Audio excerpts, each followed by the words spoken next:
This case brings us to Stowmarket, a town in Suffolk, UK. Stephen and Anne Surl, a well-known couple in the area, had been married for 45 years. They lived in a small cul-de-sac in the Brickfields neighborhood, with their 3 sons and many grandchildren often visiting. Stephen, 64, and Jessica, and 62, who went by and first met as teenagers in Glasgow. Stephen was about to join the Royal Marines, where he would serve for the next 30 years. Not long after, they married and welcomed their sons, Gary, Christopher, and Stephen Jr., forming a close-knit family that moved frequently to follow Stephen's military postings. Stephen Jr. recalls a joyful childhood filled with laughter, never minding the relocations as long as they were together. In the 1990s, Stephen left the military, and the family settled in Stowmarket, where they ran a pub and later a bowling alley, staying active and engaged in the community. Their sons soon married and had children of their own, and Stephen and Anne loved the hustle and bustle of their grandchildren being around. Given their very social businesses, Stephen and Anne quickly became popular in the town and were loved by locals and tourists alike. Stephen Jr. described Anne as the glue and backbone of the family who lived for her children and grandchildren, and their father was their idol and best friend. Between the years of 2013 and 2017, Stephen Sr. started working as a counselor for the UK Independence Party, more commonly known as UKIP, for Stowmarket South on Suffolk County Council. People in the town said he was very hands-on and active in his role, and before long he was quite a high-profile person in the local political scene. As good as everything had seemed from the outside for Stephen and Anne, behind closed doors can often tell a very different story. By 2017, after Stephen was unsuccessful in the local elections, his and Anne's relationship was at an all-time low. There had been murmurs around town for a while about the couple's issues. The reality was, since the early 90s, the pair had been hiding a lot of volatility and problems from a lot of people. Stephen was extremely controlling, often belittling and putting her down. And before long, the verbal fights became physical altercations, and Anne would often be concealing bruises on her arms and legs. When the family moved to Suffolk, the problems only escalated further, and it reached a point where they were fighting every day. Stephen started threatening her life, telling her he could destroy her if he wanted to. On one occasion, inside the pub they owned and in front of customers, Stephen fired a shotgun above Anne's head when he thought she wasn't showing him respect. He then tried to throw her down the stairs. The police were called several times, but things never went any further. One thing that only poured more fuel on the fire was that Stephen and Anne were both heavy drinkers and had been for years. The more they drank, the worse the arguments would get.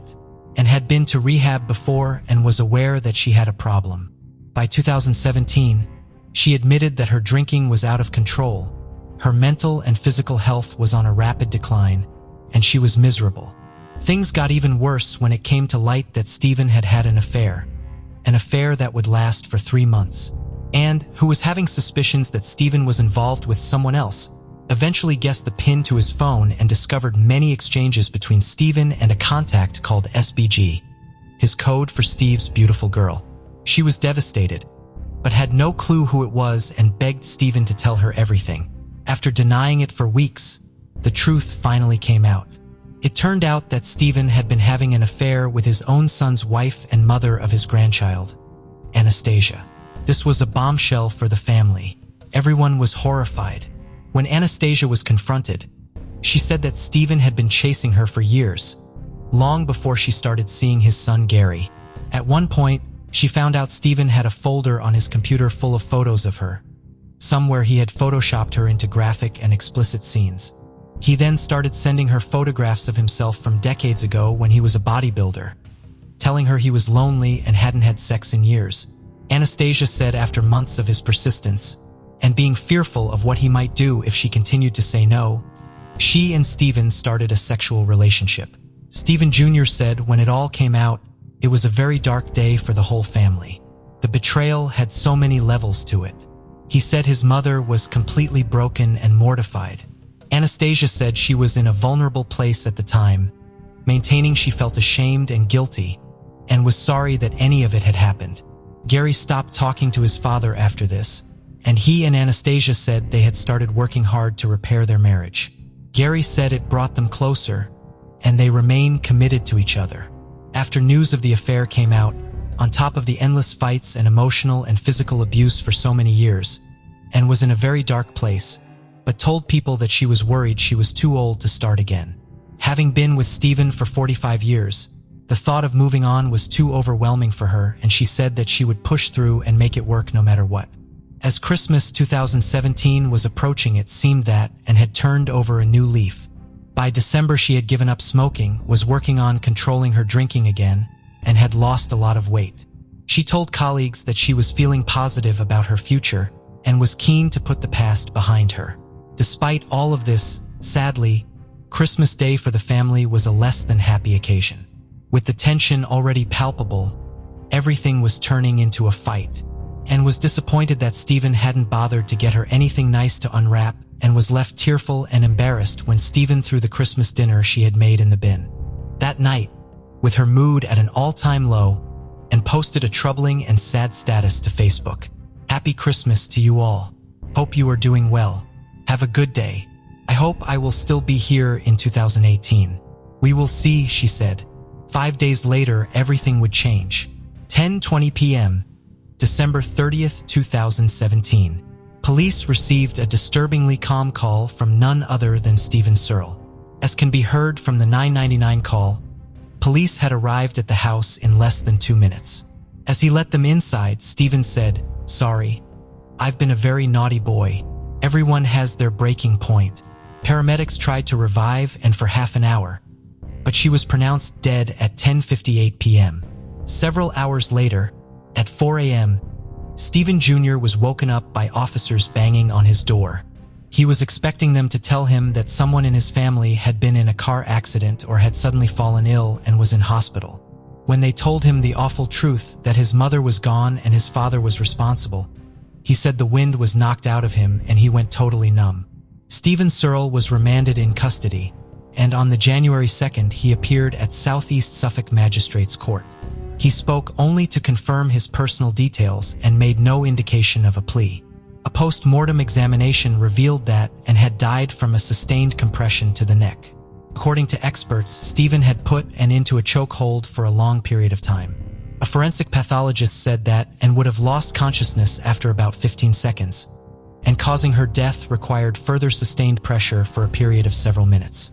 Stephen told the police that he had been acting in self-defense. He said an argument had been sparked after the affair with Anastasia was brought up again, and had attacked him with a steak knife, and he struggled to fight her off. He said he was using one hand to try and disarm her and the other to restrain her, maintaining he had accidentally killed her in the process. Something police said they didn't believe at all. The investigators said Stephen was a self-centered narcissist caring for little else apart from himself. Detective Chief Superintendent Eamon Bridger said his team listened to the 999 call many times, and everything they thought about Stephen as a person was reflected very clearly in those 2 minutes. He spoke calmly, as if he was ordering some food, with no remorse or sadness, no angst or upset. This was amplified further when it turned out that Anne had actually died an hour before the phone call to police was made, and he hadn't bothered to contact anyone during that time. Stephen said, "Eventually she stopped struggling and I said, 'Thank fuck for that. I'm going to have a cigarette.' She didn't reply. I was expecting her to kick off again. When she didn't, I thought she had gone to bed and that it would be fine in the morning." He was still maintaining it was self-defense and continued with this argument in court, pleading not guilty for murder and hoping for a manslaughter conviction instead. In July 2018, a 7-day trial got underway. The prosecution were confident that they had enough to convince a jury that this was not self-defense. They argued that Anne would have been unconscious within about 20 seconds, and the way that Stephen had carried on despite the fact she wasn't responding was proof that he was intent on killing her in that moment. They said that he hadn't tried to revive his wife, he hadn't called an ambulance, and he hadn't even called the police until an hour later, by which point it was too late to do anything. And his cold and collected phone call to police painted a picture of someone that was not panicking, upset, or shaken up by what had happened. He simply didn't care. After just a few hours of deliberations, the jury rejected Stephen's self-defense argument and he was found guilty of murder. He was later sentenced to life with a minimum of 14 years to serve. Stephen sat emotionless as the sentence was read out. Stephen, Jr., gave a victim's impact statement and said, "The Surl family will never heal or recover from what had happened. I feel emotionally drained most days. It has taken its toll on me, my family, and friends. I have turned to alcohol as a release, which has affected my relationship with my wife and family, physically and emotionally. The relationship between me and my brothers has been torn apart. It has left a huge void in my heart, which is something I will never get over. Losing my mom has destroyed me. It has left me completely broken." The judge said he took into consideration Stephen's age, the fact that premeditation could not be proven, and the fact that he had just been diagnosed with prostate cancer, and he said the minimum term of 14 years to serve reflected all of these factors. The judge said in part, "By your own hands, you have brought grief and distress untold upon your family. You have deprived your children of the mother that they loved. You have deprived your grandchildren of their grandmother, and you have deprived and of the remaining years of her life. I think that it must go without saying that your actions have caused devastating waves of pain and anguish to crash through your entire family. No sentence that I impose can ever undo that suffering." Detective Chief Superintendent Eamon Bridger said that their thoughts were with the family and stated, "Domestic abuse continues to take place behind closed doors. Suffolk Constabulary will take positive action against the perpetrators where we have the opportunity. When the victims of abuse come to us, we will work with them to address their needs and make them and their families safe. Our focus is firmly on the needs of victims, and we will continue to work closely with our partners in tackling this type of crime." The aftermath of what happened that December night is still widely felt in the small and close community. Stephen Jr. said he went to bed with both his parents, and in the space of a few hours they were both gone. The only comfort he takes is that the last time he saw his mother, she was so happy and joyful. The house was filled with laughter, and she was in the highest and most positive of spirits. Discover the chilling world of secret crime mysteries, where we delve into the most perplexing cold cases and unsolved crimes. Join us as we unravel hidden clues and explore haunting mysteries. Subscribe now and be part of the journey to bring these cases to light. Priscilla Lewis faced numerous challenges growing up in a tough part of Port Costa, California, but she never let them diminish her ambition. A hardworking young woman, Priscilla was just 21 and already saving to buy her own house. Her bubbly, friendly personality made her well suited for her job as a waitress at Four Corners Pizza and Pasta in Crockett, California. On the night of September 24, 1996, Priscilla was working the evening shift at the pizza parlor. Shortly before closing, Priscilla took her last break and headed to a bar across the street to use the bathroom. There, she ran into her cousin, Troy Kinslow, who was having a drink. Afterward, she stepped outside to smoke a cigarette before returning to finish her shift. The cook at the restaurant, aware that Priscilla had gone on break, became concerned when she didn't return as closing time approached. He decided to check the bathroom to see if he could find her. In the bathroom, at approximately 10:30 p.m., he found Priscilla's body. Priscilla had been brutally attacked. She had been beaten, strangled, and drowned in the toilet. Her neck had been broken. While Priscilla had been a very friendly person, her best friend was also positive that she would have fought back against her killer. The restaurant where Priscilla worked was located in the rundown Bologna Square Mall, a former family-owned department store that, in 1996, was home to 4 other businesses in addition to the restaurant. All of the businesses shared a public bathroom in the building's dimly lit basement. The bathroom could be accessed by anyone, and 3 staircases led down to the basement. One of the staircases was directly behind Four Corners Pizza. The waitresses at the restaurant did not use the public bathroom because they thought the basement was creepy. They instead used the bathroom at the bar across the street, as Priscilla had done just prior to her murder. This led to speculation that someone had been lying in wait at the top of the staircase and dragged Priscilla downstairs. As she was returning to the police, executed several search warrants, conducted numerous interviews, and submitted pieces of evidence for forensic analysis. However, these efforts did not result in the identification of Priscilla's killer. Investigators did not give up on the case as years passed, however. in part due to the ongoing efforts of Priscilla's family. Priscilla had grown up with Troy Kinslow, the cousin she had seen shortly before she was killed. He had a difficult time dealing with Priscilla's murder and regularly contacted the police in the years following her death, making sure they were still focused on the case. When asked in 2019 what he wanted to say to Priscilla's killer, he replied, "We're going to get you. It might not be today, but these detectives are going to get you, and you're going to have to pay the price." 2 years later, Troy would be proven correct. On December 9, 2021, the Contra Costa Sheriff's Office announced that 51-year-old Danny Lamont Hamilton had been charged with Priscilla's murder the day before, the events that ultimately led to the crime lab for examination. This resulted in DNA evidence being found and a profile being developed. The profile was a match to Hamilton. Hamilton's DNA profile was available to police because at the time of his identification, Hamilton was incarcerated at a state prison near San Diego, serving 295 years for unrelated sexual assault charges. He was initially taken into custody on those charges in 1999, 3 years after Priscilla's murder. Hamilton is being charged with 1 count of murder with 4 special enhancements in Priscilla's case.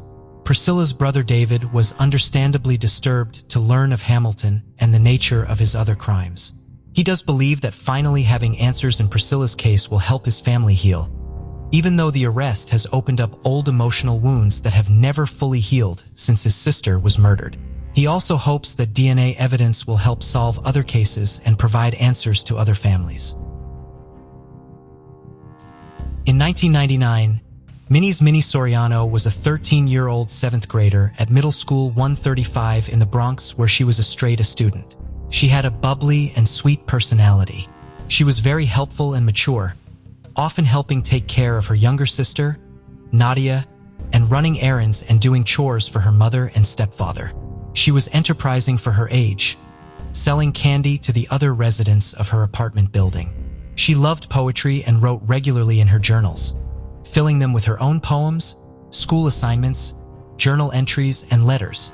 On February 24, 1999, Minnie walked out of school with her friend Kimberly after dismissal. They parted ways because Kimberly had to go straight home and Minnie wanted to stop at the library before going to meet her younger sister after she finished school for the day. According to Kimberly, Minnie made a comment about being upset over something, but she did not ask her to elaborate on what was bothering her. Minnie was seen getting onto a city bus, wearing her backpack and a red jacket, at approximately 2:20 p.m. Minnie's routine was to take her bus back to her apartment building and then wait for her sister Nadia's bus to arrive so that she could walk the 7-year-old into the building. That day, she was not there waiting for Nadia. When Nadia gave up on waiting for her sister, she was able to find her way inside to their apartment. When she arrived home alone, her mother was immediately concerned. Minnie was a dedicated older sister who would never have left Nadia waiting outside alone. Minnie's mother and stepfather searched for her themselves before calling police to report her missing. The search for Minnie went on for several days until its tragic conclusion on February 28, 1999. That Sunday morning, a homeless man was going through the contents of dumpsters behind a video store 2 miles away from Minnie's apartment building. He found a particularly heavy black bag and opened it to see what was inside, only to discover Minnie's body. Minnie's body was in the fetal position, bound with green tape and wrapped inside the black garbage bag.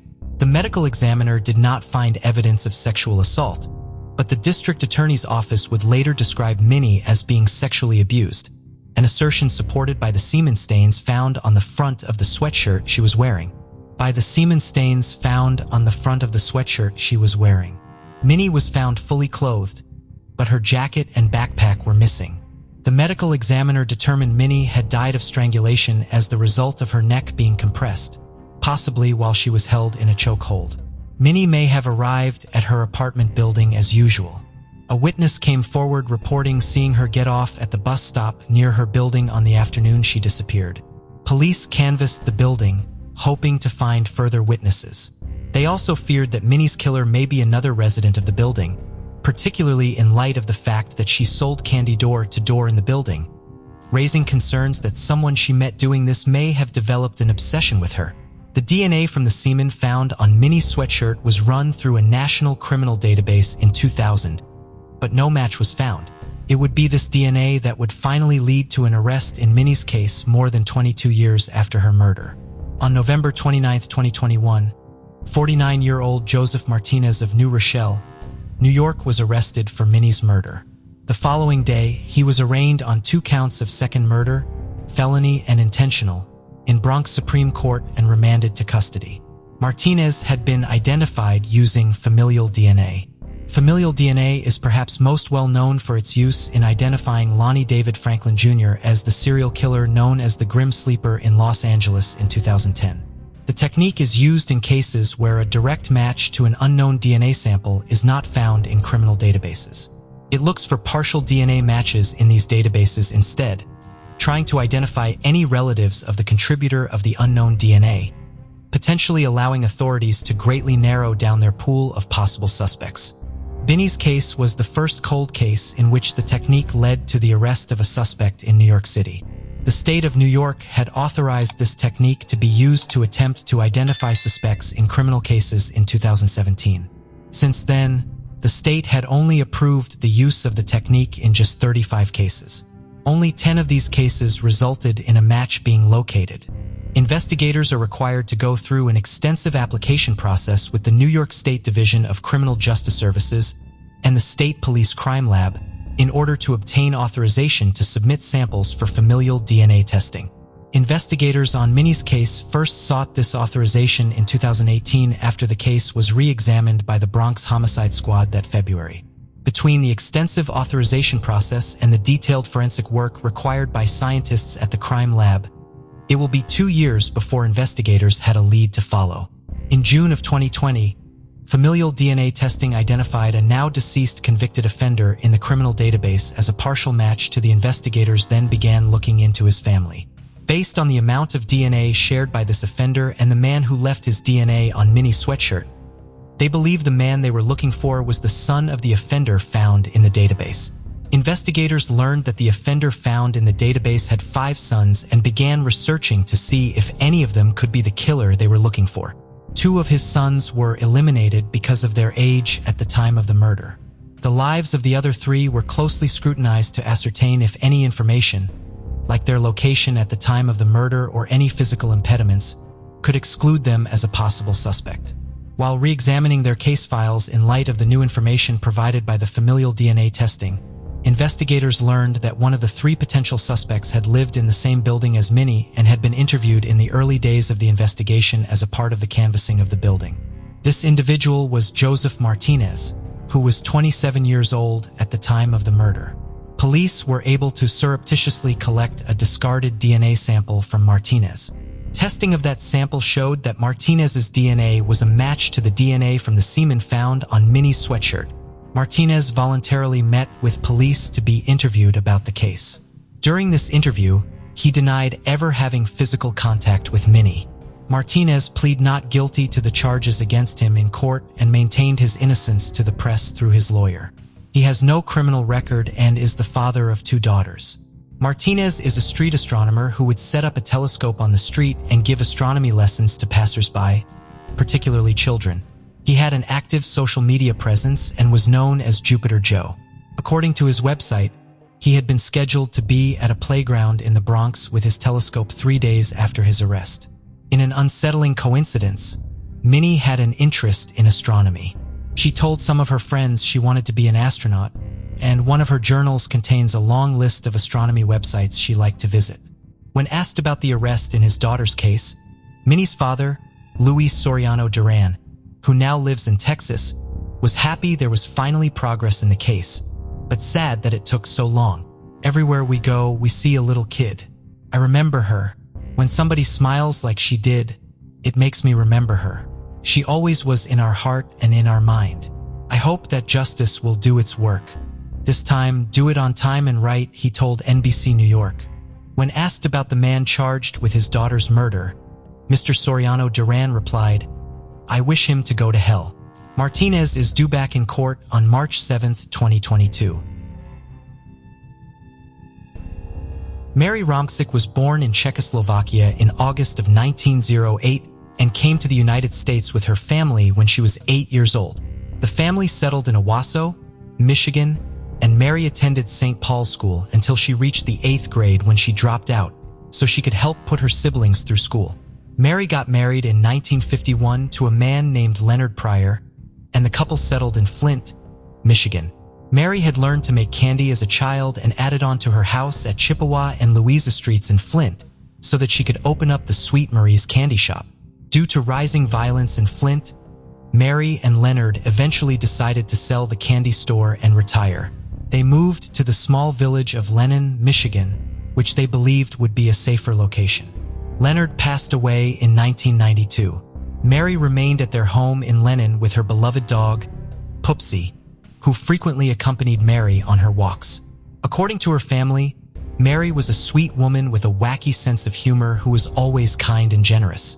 By 1997, 88-year-old Mary was a creature of habit. She was a devout Catholic who attended Mass 6 days a week and walked to the same diner for lunch and dinner almost every day. Her brother-in-law, James, would give her a ride to church each day. On February 27, 1997, however, Mary was not at her home when he arrived to pick her up. The door to the house was open and her dog Pupsy was still inside, but there was no sign of Mary. James went to the church to see if Mary had just found a ride with someone else, but she was not there. He checked the diner she frequented as well, but could not find her. He reported her missing around noon. Canine teams with the Michigan State Police were luckily in the area at the time for a training exercise and were sent to Mary's house to help with the search for her. Approximately 2 hours after Mary Pryor was reported missing, a state trooper and a canine officer located her body wrapped in a blanket in a swampy, wooded area 150 yards away from her house. Mary's autopsy would reveal that she had been suffocated and beaten about the head. She appeared to have been raped, a conclusion later confirmed by DNA evidence. Police spent years conducting interviews and following up on leads, but were unable to make an arrest. Mary was not forgotten by her small community, and billboards were put up and door hangers were distributed to houses over the following decades. Shortly after the murder, the community was able to collect $20,000 to offer as a reward for information that led to the conviction of Mary's killer, but the money was eventually returned to the donors after years passed with no one coming forward to claim it. Just months before the 25th anniversary of Mary's murder, on November 11, 2021, Genesee County Sheriff Chris Swanson announced that an arrest had been made in the case. 41-year-old Michael Burr of Lennon, Michigan had been charged on single counts of felony murder, first-degree criminal sexual conduct, and kidnapping in connection to Mary's murder. Burr was just 17 years old and a junior in high school at the time Mary was killed. He had long been considered a potential suspect by investigators because his home was so close to Mary's. Sheriff Swanson had been assigned to Mary's case in 2002 when he was a captain with the sheriff's office, and he interviewed Burr as part of his investigation in 2004. A DNA sample was collected from Burr in 1997 and kept in storage, and biological samples from Mary's autopsy were preserved. Other items connected to the case have also been submitted for DNA testing in the years since the murder. While the sheriff's office has had access to Burr's DNA for decades, according to Sheriff Swanson, the DNA match was not made until the day before Burr was arrested. The biological material collected from the crime scene is a 1 in 1.9 octillion match for Burr. Sheriff Swanson has discussed scientific advances contributing to Burr's identification, but it is unclear what those advances are. Because of the ongoing legal proceedings against Burr, the sheriff's office and the prosecutor have only been able to speak publicly about the evidence against Burr in very broad terms, so further details about the DNA match are not available.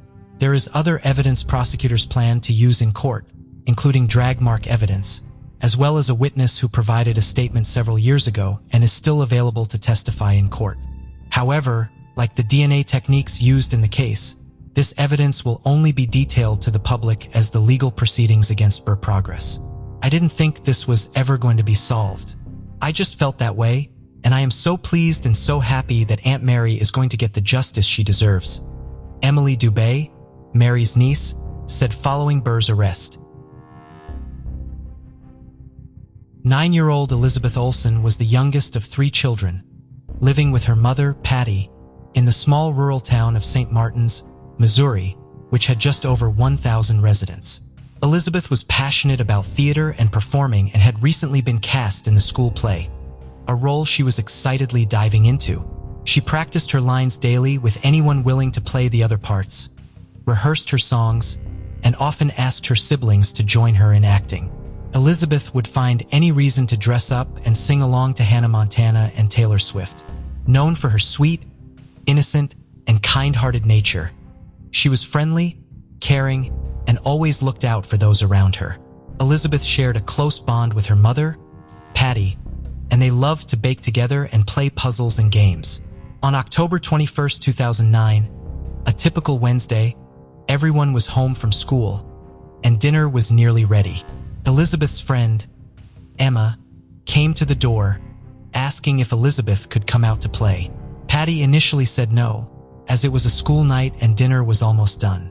But after her daughter heard Emma at the door, both girls were relentless in trying to go out together, jumping up and down and begging for Patty to let them go. Emma lived just 4 houses away, and the pair and their other siblings were at each other's homes a lot. Patty told Elizabeth she had 1 hour and no more, and she wanted her home by 6:15 p.m. Elizabeth was still not home, and it was 15 minutes past the agreed time, which for a child as conscientious as Elizabeth was a reason to be concerned. The sun was setting, and Patty said there was no way her daughter would still be out voluntarily, as she was terrified of the dark. Patty called her phone, but it went straight to voicemail. She then rang Emma's grandmother Karen, whom Emma and her siblings lived with. To her horror, Karen said she hadn't seen Elizabeth either, and she had no idea that Emma had even knocked at her door that afternoon. Patty hung up straight away and called the police. By 6:30, officers were at Patty's house and combing through the area. The street the family lived on was very close to about 60 acres of woodland, and this was a huge yet overwhelming focus for the search teams. The police headed over to Emma's house, but they all maintained she hadn't been there. Karen and Gary, Emma's grandparents, were so upset they had no idea this had all happened, but they simply couldn't give any information that would help. All they could do was join in the search, despite the fact their houses were connected by the street, which would have only taken a few minutes to walk. Emma said they had been walking through and around the woods and had been darting in and out of the neighboring lawns and backyards. She said an hour later, the incredibly diligent Elizabeth set off home as instructed.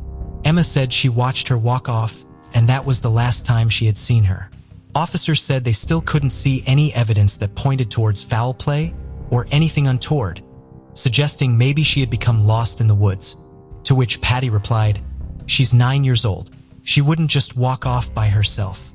Soon, almost a third of the whole town was out and looking, but the search party eventually had to slow down and stop for the night because of how dark it was. As soon as the sun rose, they were out in force again. A few hours later, with the concern continuing to mount, the FBI was called in to help, and they moved quickly. Registered sex offenders in the area were all interviewed. Each car coming in and out was stopped and searched, dive teams and helicopters were deployed, and sniffer dogs were brought in too.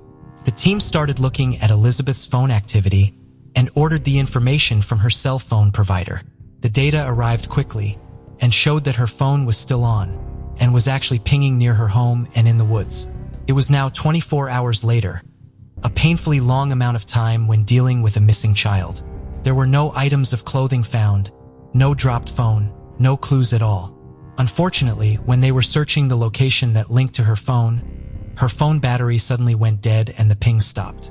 The forest was dense, dark, damp and cold, and there was a huge amount of ground to cover. The more time that was passing, the less likely it was seeming that they were going to have a positive outcome in the search for Elizabeth. Elizabeth's phone records also came back, and they were able to look at her last contacts and messages, as well as her mother Patty and several others that could be easily accounted for. She had received a call that afternoon from someone called Alyssa.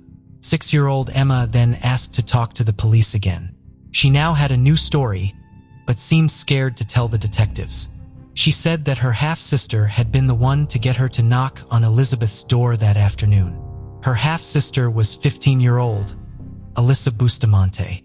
Emma said that when the two were outside playing together, Alyssa came and joined them and encouraged Emma to leave them alone. But Elizabeth said she had to head home and started walking off. This timed perfectly with the call that came from Alyssa. Emma walked back to her house and stayed outside playing alone, leaving Elizabeth and Alyssa out together. A while later, Emma, who was now back in her garden, fell over and caught herself on some thorns. She called out for help. Alyssa heard her from her bedroom and came outside. Emma said as she was helping her, she noticed something that looked like blood on Alyssa's clothes. Detectives asked Alyssa a few routine questions, and despite the fact she seemed open and forthcoming, something about what Emma had told them wasn't sitting right. If what Emma was saying was true, it meant that she hadn't been the last person to see Elizabeth that day. As far as they now knew, it was actually 15-year-old Alyssa Bustamante. It was now 48 hours later, and the investigating team had to regroup. It was now glaringly obvious that Elizabeth had not run away. She had either been led somewhere or forced somewhere, and officers started looking closer to home. As they began doing rounds of the houses again, a search party inside the woods made a strange discovery. A group of volunteers had stumbled upon a huge hole that had been dug up then covered back over. They alerted police right away, but there was nothing under the soil. There was still no sign of Elizabeth or anything belonging to her in that area. When detectives had been at the Bustamante house talking to Emma and Alyssa, they had noticed several holes in the garden that looked similar in size and shape to this one. Given this, a warrant was issued to properly and intensely search the home. Although Elizabeth definitely hadn't been there that day, she would often go over and play, so they needed to take a good look around.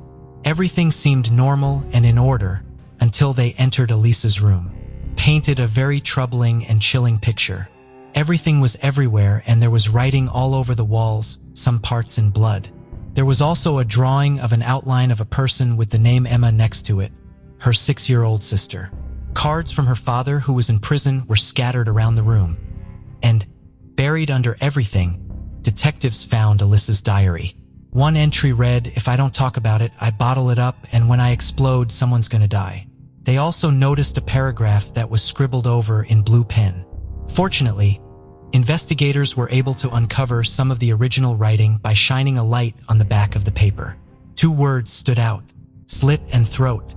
Despite Elisa saying she had been at school that day, it would turn out she had actually skipped lessons, and her whereabouts around the time Elizabeth was last seen, as Emma was saying goodbye to her, weren't able to be confirmed by anyone either. Things were slowly being pieced together, but there were still so many gaps. Alyssa's diary was seized by the FBI and handed over to Sergeant David Rice, who was now preparing to interview the teen. Born in 1994, Alyssa came from a troubled and very broken family. Both her parents had substance addictions, her father was in and out of prison, and her mother would often leave the family home on drug sponges. Eventually, Alyssa and her siblings went to live with her grandparents, Karen and Gary, who soon gained full custody of them.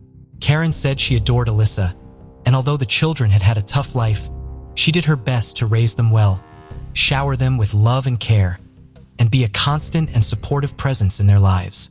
As she entered her teenage years, Alyssa started self-harming and expressing suicidal feelings. She was admitted into a psychiatric hospital after she overdosed and began to cut words into her arms. Doctors that assessed her described her as violent and angry. She was diagnosed with severe depression and prescribed antidepressants. When she was released, things only began to get worse and more concerning. On her various social media platforms, she changed her list of hobbies to killing people and cutting. She often told friends and her boyfriend she wanted to know what it was like to kill someone and had a dream of burning down a house with a family inside. Her Twitter feed talked about a hatred of authority and people telling her what to do. One of her posts read, "Bad decisions make great stories." She also posted a video to her YouTube channel called "Idiots Getting Electrocuted by Electric Fence." The video showed her trying to get her 2 brothers to touch a fence that she knew would electrocute them. A disturbing pattern of behavior was clear to see, and the more the FBI looked into her background, the more they found pointed towards her being a dangerous individual that wanted to inflict pain on people in the worst ways imaginable. After going through her diary some more, Sergeant Rice asked Alyssa to come in for a formal interview, alongside her grandmother and a juvenile officer. He said as the interview progressed, His tactic was to ask a question and sit in silence for as long as possible, sometimes for up to a minute at a time. He said as uncomfortable as it was, he knew the team would break eventually if there was something to say, which he was certain there was. He needed to know what had happened to Elizabeth that day, and he wasn't going to stop until he got to the truth. Alyssa started off by recounting her day. She said she had come back from school at around 3:30 and then had gone for a walk in the forest at around 4:30, 5 p.m. They now knew. She was never at school that day, so she was already trapping herself in lies. She said she was supposed to take Emma on a walk with her, but ditched her as she was annoying and instead went walking alone. She claimed she had come back about an hour later and was up in her room when she heard Emma shouting for help from outside. Sergeant Rice got her to retrace her steps with a map he had printed out. Alyssa said after this, everybody went to church and got home at around 8 p.m. Rice then changed the line of questioning and moved on to the holes around her garden and around the woods. Alyssa calmly admitted to having dug them herself, but said it was because she liked digging holes and sometimes buried dead animals in them. He then said, "What kind of person do you think would do this to a 9-year-old girl?" Alyssa shrugged and said, "I dunno, a sick person, someone that can put down all their morals." She was still maintaining that she had never been out with Elizabeth on her own. It was always in a group of siblings, and she had been trying her best to help find her as well. After this, he started asking questions about Elizabeth's phone, explaining that the data did not lie, and it was indicating that her phone was somewhere behind Alyssa's house, which he showed her on a map. He then moved on to Alyssa's house and her bedroom. When Rice confronted her about the entries, including the one that had been scribbled over, the interview would take a drastic turn. Alyssa said the pair had been playing out in the forest, and Elizabeth had fallen, hit her head, and died instantly. Panicked, she had tried to conceal her body by burning it. But, given the final entry in her diary, Reese knew this wasn't true. But it was the start of the truth coming out. He just had to keep chipping away and poking holes in her stories. The entry in her diary that had been scribbled over had now been completely uncovered, and it read as follows: "I just fucking killed someone. I strangled them and slit their throats and stabbed them. Now they're dead. I don't know how to feel at the moment. It was amazing. As soon as you get over the oh my god, I can't do this feeling. It's pretty enjoyable. I'm kinda nervous and shaky though right now. Okay, I gotta go to church now. LOL." It had been written on the same day Elizabeth had gone missing. October 21st, Rice told her they would find Elizabeth's body eventually, and when they did, an autopsy would tell them the full story.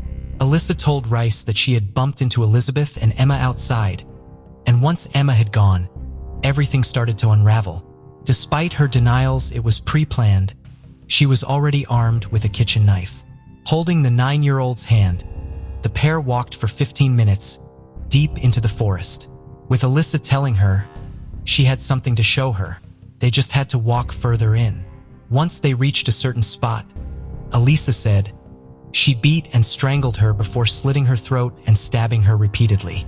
The fear that Elizabeth must have felt as the forest got darker and she realized her life was in danger is unimaginable. Alyssa then said she had attempted to burn her body before digging a hole to bury her and disposing of everything else in the creek. However, Rice knew that the hole had not been dug on that day, it had been dug days before, as were all the other holes they had found. She didn't go out there with a shovel or anything she could have used to do this, and there was no way she could have killed Elizabeth, dug a hole to bury her, and been back home within the hour to go to church. If Rice could get her to admit to pre-digging the hole, it would help to prove premeditation. Everybody still found it hard to believe that Alyssa had managed to do this all by herself. But she swore it was just her, and she was the only one that knew about it. Alyssa Bustamante agreed to take Rice to her remains, and with this, just 15 minutes from her home, the search for Elizabeth Olten came to a devastating end. A day after Elizabeth was found, police announced that they had placed the 15-year-old under arrest, and she had been charged with first-degree murder. The neighborhood was horrified. Police had also interviewed Elisa's boyfriend and asked him to undertake a polygraph test. Although they suspected he likely knew something had happened, they determined he didn't have anything to do with the murder of Elizabeth, and he was never implicated in anything. Other than the fact she had just wanted to know what it was like to kill someone, given her diary entry, there was no other explanation. She had dug 2 graves in the weeks before and essentially waited for an opportunity. It remains undetermined who, if anyone, the second grave was intended for, but police suspected she was actually planning to kill her 2 younger brothers. On October 28th, a week after she had gone missing, 9-year-old Elizabeth Olten was laid to rest. Her favorite color was pink, and her funeral was filled with the color. A horse-drawn carriage carried her pink and white casket. The community was a close one, and it was packed with people standing along the sides and waiting outside. The emergency responders and investigators were also sat in the first several rows. The case had deeply affected and moved everybody. In November 2009, despite her lawyers pushing for her to get a lesser charge, on the grounds of a troubled childhood and her age, the judge ruled that Alyssa Bustamante would be tried as an adult, and she was therefore indicted. She entered a plea of not guilty, and trial preparation got underway. Just as Elizabeth's family and the prosecution thought they were finally getting somewhere, a huge blow came. In June 2011, her defense team requested that her lengthy confession to Sergeant Rice was thrown out. A judge ruled that because of her age and the line of questioning put forward by the juvenile officer working alongside Rice, at least part of her statement would not be admissible in court. After this, her trial was delayed and set for early 2012. The prosecution knew they were really up against it, and after going back and forth, thinking of the best approach, they decided to offer the option of a plea deal to Alyssa, second-degree murder instead of first-degree murder. With this, Alyssa Bustamante withdrew her not guilty plea for first-degree murder and pleaded guilty to second-degree murder instead. This also spared her the chances of receiving the death penalty. The courtroom was packed, and everybody wanted to know what would happen. As part of the deal, Alyssa had to recount what had happened that day. As she went through what she had done, in all its awful detail, reporters in the court said the tension was palpable, with everybody sitting in stunned silence. Her defense team also spoke and leaned heavily on her childhood and upbringing, mental health issues, and claiming that her prescribed medication made her more prone to violence. Despite all of this, Alyssa Bustamante was sentenced to life in prison for second-degree murder and 30 years for armed criminal action, and the sentences were to be served consecutively. Several months after she pleaded guilty, however, the United States Supreme Court ruled that juveniles cannot face automatic life sentences without the possibility of parole. So, under Missouri's law, Alyssa may seek parole after 30 years. Patty gave a speech at her sentencing. She was so upset and physically shaking. The judge eventually asked her to stop talking. All Alyssa could say in response was, "I cannot even understand what you guys are going through," adding that she would give her life to bring Elizabeth back. A detective said it was in this moment Karen and Gary got up and walked out of the courtroom, and everybody could see Alyssa suddenly realize that the only 2 people that had stuck by her and tried to be a constant in her life had just walked away. Patty said that everything that came out of Alyssa's mouth was a lie. She had no remorse, and she was being told what to say by her lawyers. The prosecutor Mark Richardson said he had never seen anything like this in his life, and he hoped to never have to try a case like it again. The motive has to be the most senseless, reprehensible that could be in humankind, and that is to take a life for a thrill, he said. A forensic psychologist added it was clear from her patterns of behavior over the years. It was only a matter of time before she killed somebody. Patty went on to sue not only Alyssa, but the hospital where Alyssa sought treatment. She believes that the healthcare system should have seen the red flags and taken preventative measures. A judge threw out the lawsuit against the hospital, but the lawsuit against Alyssa was successful, and she will ultimately owe Patty $5 million. Alyssa appealed her sentence in 2014, but this was denied.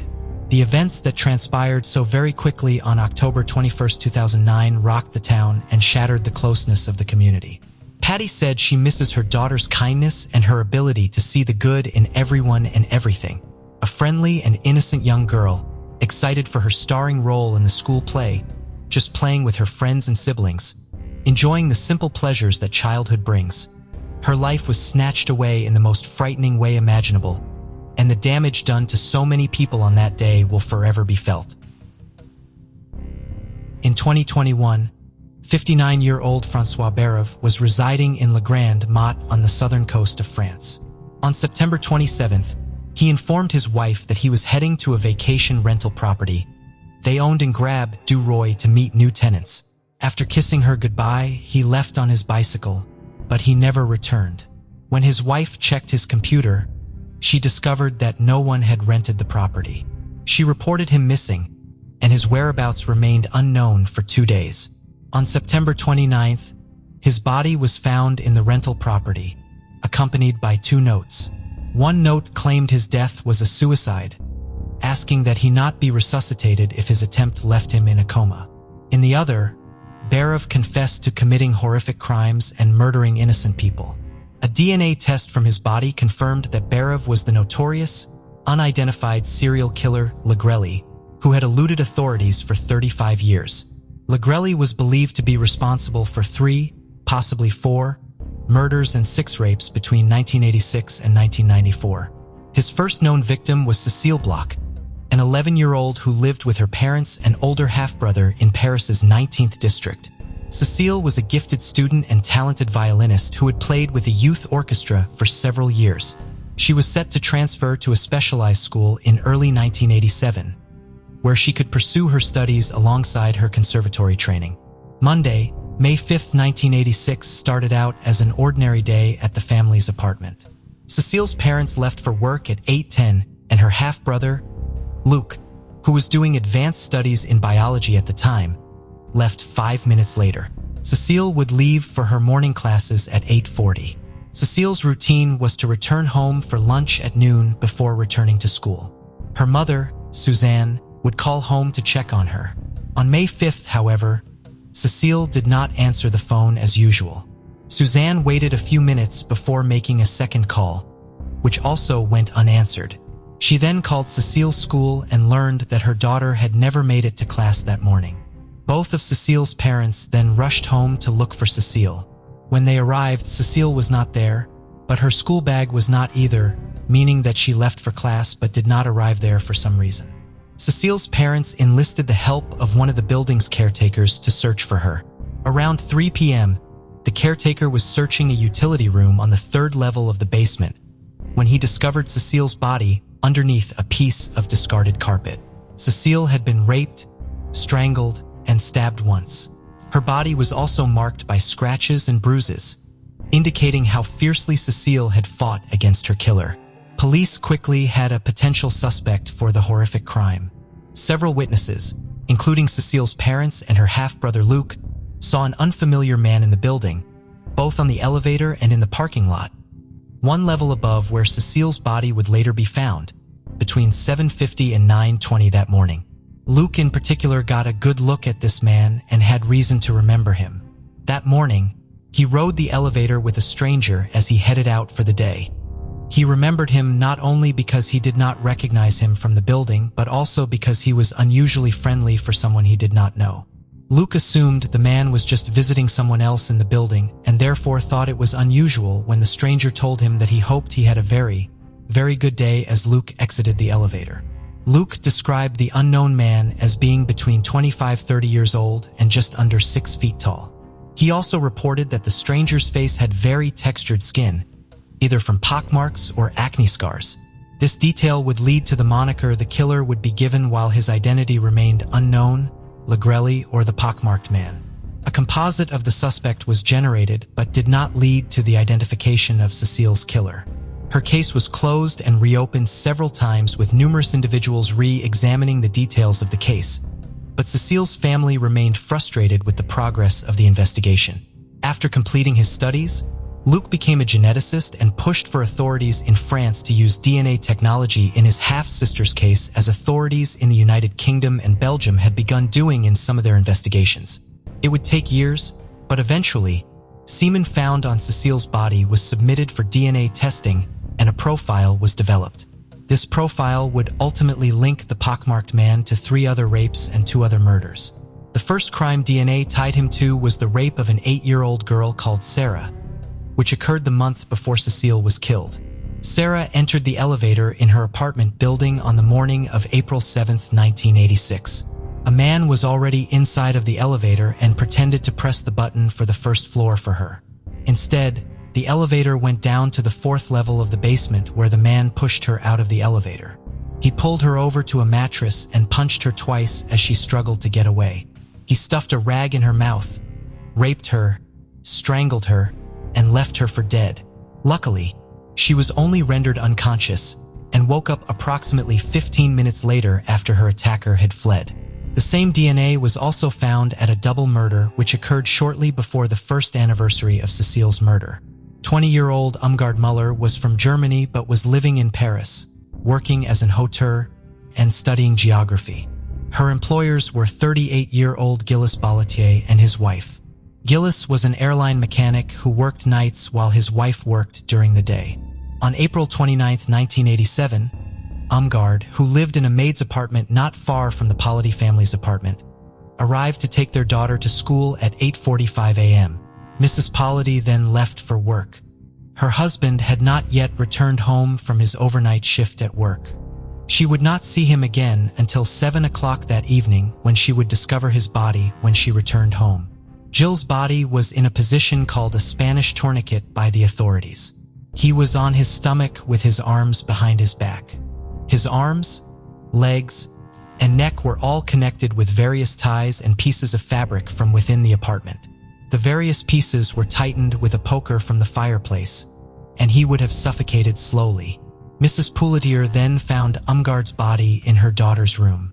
Umgard was mostly nude and tied up to the bunk bed in the room. She had been strangled from a bathrobe and her throat had been cut. Both Gilles and Hermgord's bodies had been burned with cigarettes and showed superficial knife wounds, indicating that they had been tortured. The Polite's daughter was thankfully not at the apartment. The parents of one of her friends had taken her home with them when Irmgard failed to pick her up at school. DNA would be found inside Irmgard and on a cigarette but found inside the apartment. Both samples matched the DNA from Cecile and Sarah's crime scenes. 2 cameras were stolen from the apartment, and Polaroid paper found at the scene indicated the killer may have photographed his crime. It is possible that Umgard actually knew her killer. A man was seen at her residence the day before and the day of her murder and was seen having a heated discussion with her. According to witnesses, he had severe acne scars, raising the possibility that he was the pockmarked man. If this is the case, it means these 2 murders could have had a different motive than Cecile's murder and Sarah's rape. The next crime tied to the pockmarked man through his DNA occurred on October 27, 1987. A 14-year-old named Mary and returned to the apartment building where she lived with her mother from school for her lunch break. A man followed her into the elevator and told her he was a police officer and needed to see her identity documents. He showed her he had a gun and a holster under his jacket and demanded to see her arms to check them for track marks, claiming he was investigating drug trafficking. He continued making threats against her and asking her questions about her mother and her schedule. Now knowing she would not be at home, he forced Mary inside her apartment and tied her up, threatening her with a letter opener while asking about valuables in the home. He gathered 2 cameras, a VCR, a CD player, and 14 CDs into a bag before coming back to Mary and then raping her. The man tried to wipe his semen off of Mary Ann's body, but some of it would be found on the bedding. In 1997, a DNA profile was developed from it and found to be a match to the pockmarked man. The final crime where the pockmarked man's DNA was occurred in 1994. Unlike his other crimes, it did not occur in Paris, instead beginning in Mitremori and concluding in Sa-Cle. On June 29th, an 11-year-old called Ingrid took a shortcut as she rode her bicycle home after playing with her friends. As she'd rode down an isolated dirt road, a car pulled up in front of her and blocked her path. The driver exited the car and told Ingrid that he was a policeman, briefly flashing a tricolor card, a type of identification card issued to law enforcement officers to her. He told Ingrid that she was not allowed to be riding her bike on that road and asked her for her identification documents. She did not have them with her, so he told her he would have to take her to the police station. The man handcuffed Ingrid and put her in his car, refusing to let her stop at home to tell her family where she was going. Instead of taking her to the police station, the man drove to Saclay, more than 60 kilometers away. He took Ingrid into an abandoned farmhouse, where he raped her. Ingrid spoke to him the entire time, a fact to which she would later attribute her survival. Her attacker again wiped away his semen from her body. He did not have a chance to dispose of the tissue, however, because he left Ingrid at the farmhouse, telling her he was going to get food but would be right back. Ingrid was able to escape during his absence and came across a class from a local motorcycle school. The instructor took her to the gendarmerie in RC, and evidence from the farmhouse house was quickly collected. In addition to the crimes with DNA evidence, the pockmarked man is also suspected in other crimes based on the circumstances surrounding them. In 2015, police software that analyzes the elements of various crimes led to the pockmarked man also being suspected in the murder of Corinne Leroy, who disappeared in Meaux while walking to school on June 9, 1994, 10 days before her 20th birthday. Her body was discovered near the edge of a forest by people out on a walk on July 12. While DNA evidence has not been found tying her death to the pockmarked man, her body was found, bound in the same distinctive manner as Gillis Polity. Corinne also disappeared just 20 days before Ingrid was kidnapped and, like in Ingrid's case, also disappeared from outside of Paris, where the pockmarked man's earlier known crimes were all committed. She also disappeared from a main road where a struggle would have been noticed, indicating that she most likely got into someone's car willingly, either because she knew them or perhaps because her killer had told her he was a police officer as well. The pockmarked man was believed to have committed 6 rapes between 1986 and 1994, as well as numerous other attempted attacks. For example, on November 26, 1987, for young women between the ages of 14-19 reported being approached in their apartment buildings by a man with a tricolor card claiming to be a police officer and demanding to see their identity documents. Luckily, in these 4 cases, the girls either got away on their own or their parent or some other trusted adult unexpectedly arrived to assist them.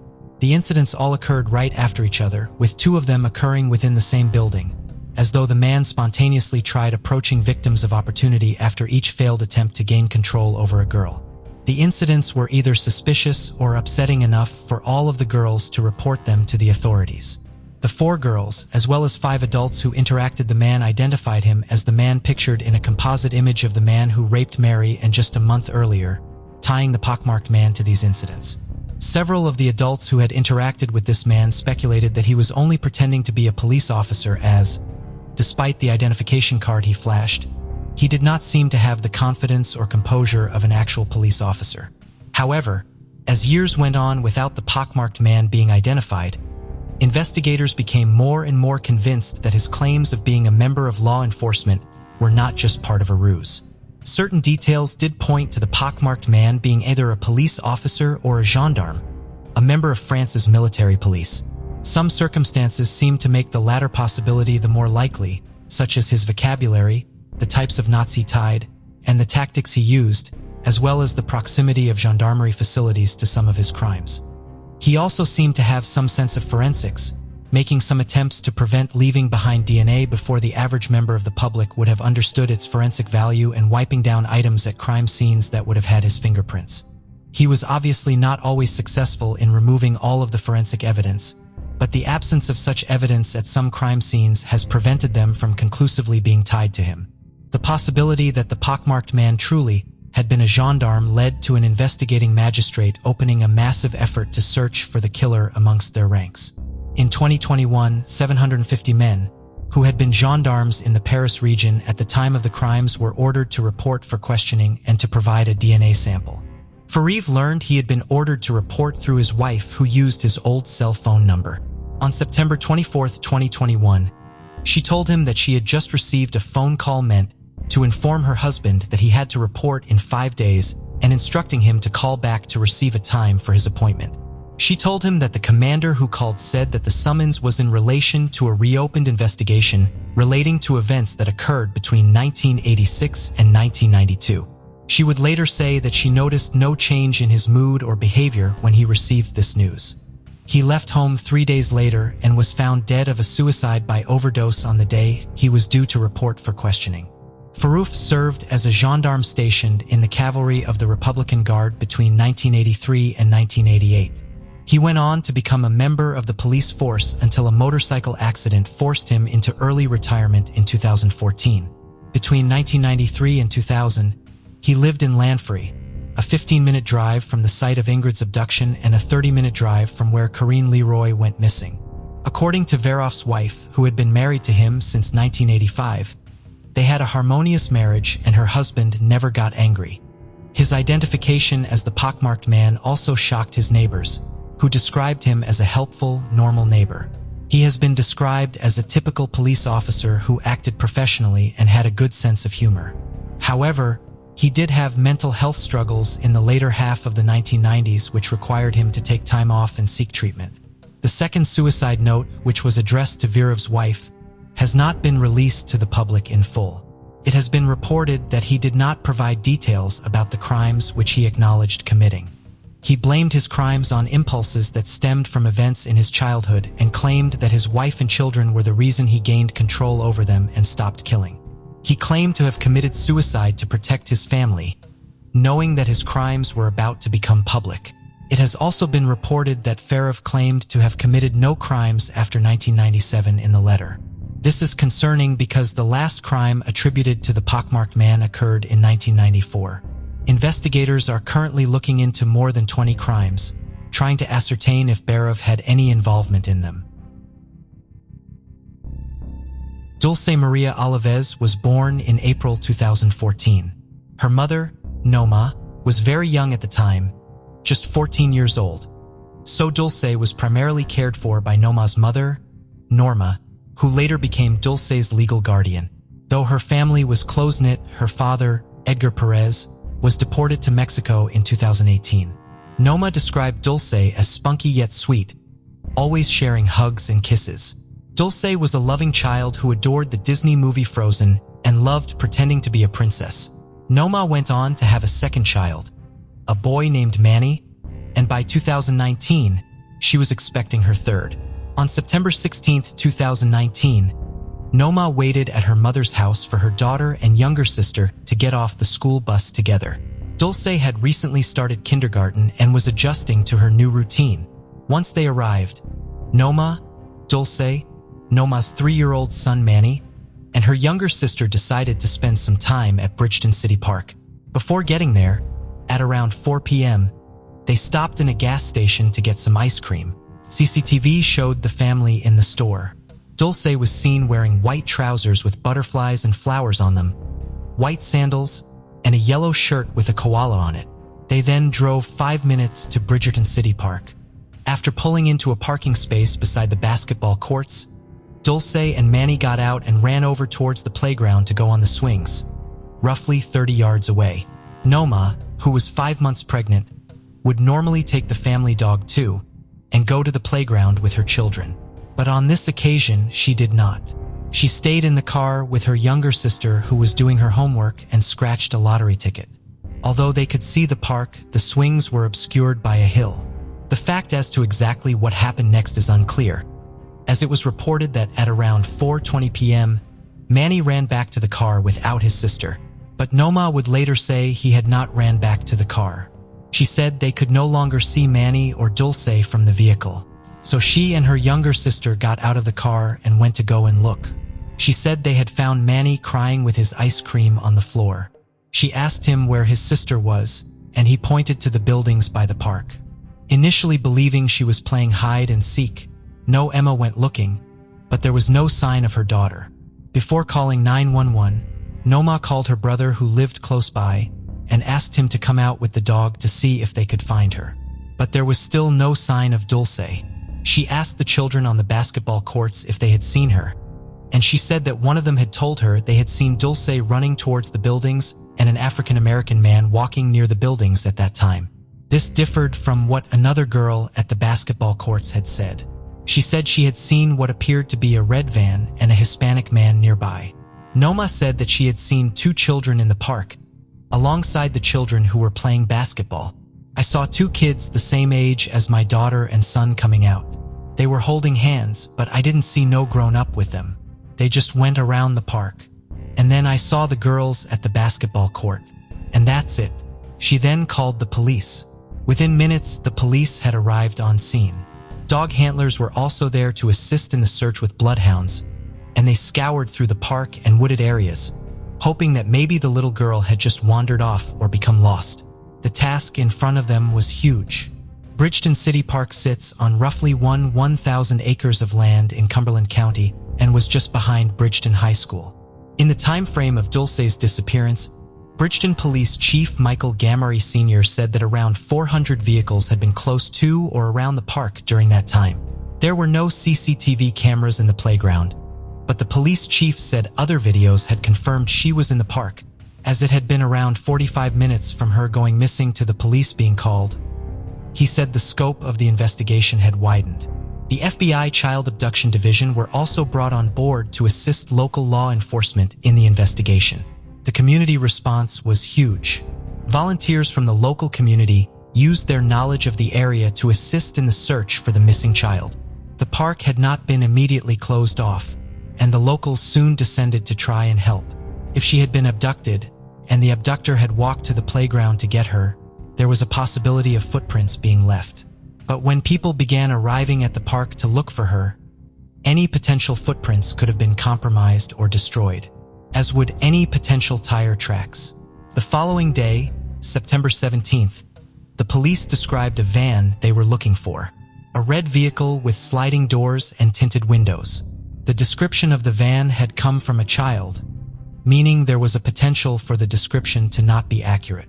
It had now been roughly 28 hours since Dulce had last been seen, and at 10 p.m. that night, an Amber Alert was issued. An Amber Alert is issued when a child is suspected to have been abducted. It circulates a name and description of the child in question, and any details about the potential abductor. Former FBI Special Agent J.J. Claver said it would have been better to have the Amber Alert go out within hours of Dulce going missing and not the following day. As the park was popular with people and was a place where people would go jogging and work out, the FBI believed that her abductor was likely familiar with the area and knew it well enough to avoid being seen. FBI Special Agent Daniel Garabin said, "The person that did this likely lived in Bridgetown, been familiar with Bridgetown, or had a reason to be where they were in that park." He added, "We believe there are witnesses out there who saw the abductor, who saw the vehicle in the area of the park, and either haven't come forward because they're afraid to come forward, or haven't come forward because they don't realize how important the information is that they have." One problem faced by detectives straight away was the amount of rumors circulating on social media. Various online groups were started to circulate news and information about her case. People would join searches and go live on Facebook to bring awareness to the search efforts. On September 18th, a vigil was held as the community came together to try and help. Within the first few days of the search, dive teams were deployed to search the various bodies of water around the area. The search was expanded on land and from the air to try and generate any new leads. Bloodhounds were being used to try and find any scent of her. They were able to pick something up for roughly an hour before they lost the scent. Dulce's 3-year-old brother Manny, who had most likely witnessed whatever had happened, did not speak very much. The FBI had taken him back there in an attempt to find out exactly what it was he had seen. But this went nowhere. Police said again that Dulce's family were being very cooperative with the investigation efforts, and her grandmother was out putting flyers up. More than 300 officers were drafted in for the search, and sex offenders in the area were also tracked down to account for their whereabouts too. More than 500 vehicles had been checked, and more than 200 locations had also been searched. Rumors began to circulate that Dulce's mother had been arrested, but this was false, and at a press conference the police chief spoke about the need to stick to the facts. Those in the community were living in fear that this could happen again. One resident said, "Everybody is worried about their own family. It's pretty scary." And another said, "It's not the same aside from being here. We are with our kids, but at all times we are looking to make sure they don't get away from us, or looking to see if we see anything strange." It had now been a week, and police issued an appeal for anyone who was in the park that day, and who may have taken photos or videos to come forward, as they may have inadvertently caught something of significance. A big problem being faced by the authorities was that some in the community feared if they came forward with information, it could affect their immigration status. On Tuesday, September 24th, the police announced that, via telephone, they had successfully made contact with Dulce's father who lived in Mexico, hoping to see if he could shed any light on why his daughter would be abducted. 2 weeks after her disappearance, Dulce's mother gave a press conference. Some people still continued to not buy what Noma was saying, but she hit back at these claims. That really affected me when I saw all the comments saying, "I sold her, I killed her, that I know where she is." That really affected me. I've seen a lot of cases where mothers do that to their kids. But I love my daughter a lot, and she knows that. Some questioned her apparently calm demeanor, but Noma explained that she did not cry in front of people, not even her parents. Noma's phone was also taken away several times by the authorities, so that they could check through it for any relevant information. By early October, the reward for information was standing at $40,000. Noma and her mother gave an interview to NJ.com where Noma said that the police had told her they weren't going to give up on her daughter's case. She also spoke about the impact that this had had on her son Manny, saying that he had changed since his sister had gone missing. She said he had become more aggressive with other children and stopped listening, adding that he wasn't like that before. She and her mother said they wanted people to continue to look for Dulce, with Norma even speaking about hiring a private detective. But they were unable to due to the money it would cost. Norma also said she wanted other states to join in the search for Dulce, but didn't know how to go about getting them involved. Norma explained that she was trying her best to be strong for her children. Authorities had appeared to rule out the involvement of Dulce's father Edgar, saying that the FBI had spoken to him. On October 15th, a police sketch was issued of someone they wanted to talk to. He was described and drawn as follows: a slender male, possibly Hispanic, standing at between 5'6" and 5'8", roughly 30 to 35 years old, with acne on his face. He was seen wearing a black shirt, orange sneakers, red trousers, and a baseball cap. Police Chief Gamari said that some people who bore a resemblance to the sketch had been brought in and questioned, but were subsequently released. The public were asked to be aware of any people who maybe had failed to turn up for work in the days surrounding her going missing, or anybody who had changed their vehicle or appearance since then. Cumberland County Prosecutor Jennifer Webb-McCrae urged people to be aware of any sudden children and families, saying, "If you know a family that didn't have a child, pops up with a child that's in the 5-6 years old range, and that seems suspicious to you, then I'd ask you to contact our FBI or our tip line or Bridgerton Police and get us that information." The response from across the country had been huge. Police Chief Gamari said, "The country is on alert. I can't even tell you that there's a state we haven't received a tip from." The case would reach an even larger audience when it was featured on the TV show Dr. Phil in December 2019. When Dr. Phil interviewed Noma, he asked her if she thought Dulce may have known whoever had taken her, but she said she was unsure. He continued to press her on who might be responsible. She then mentioned an old friend who had confronted her several times prior to her daughter going missing. She said, "Last time he saw me and my daughter together, and he just waved at me and said, 'Hi,' and he asked me if that was my daughter, and I said yes." She said that he had tried to date her several times, but she had rejected his advances. Noma would also tell Action News that the person in question was one of the last people to see her daughter, but she added that she did not suspect he was involved. She said she was only answering Dr. Phil's questions, and that was why she had mentioned him. She also said during the interview that she had taken a polygraph after being asked to by the police, but they hadn't given her the results of the test. Although her demeanor on the show did strike many as very calm, and maybe even a bit odd, Dr. Phil did note that her first language is Spanish, and when she made an appeal to her daughter in her native tongue, the emotion was much more apparent. She said in the interview that she felt like she had failed her daughter, and that if she was found, she would apologize to her. Jackie Rodriguez had been the spokesperson for the family, and although she no longer is, she appeared on the episode 2 and spoke about Noma. She said, "She seems too calm. She knows that that child is okay. She's missing her, but I think she knows that the child is okay." She also said that she hadn't known Noma before Dulce had disappeared, and that she had only seen her cry once. Dr. Phil said he would also be contributing to the reward, bringing the total to $75,000. Petitions to have cameras installed at the park had also garnered collectively nearly 2,000 signatures.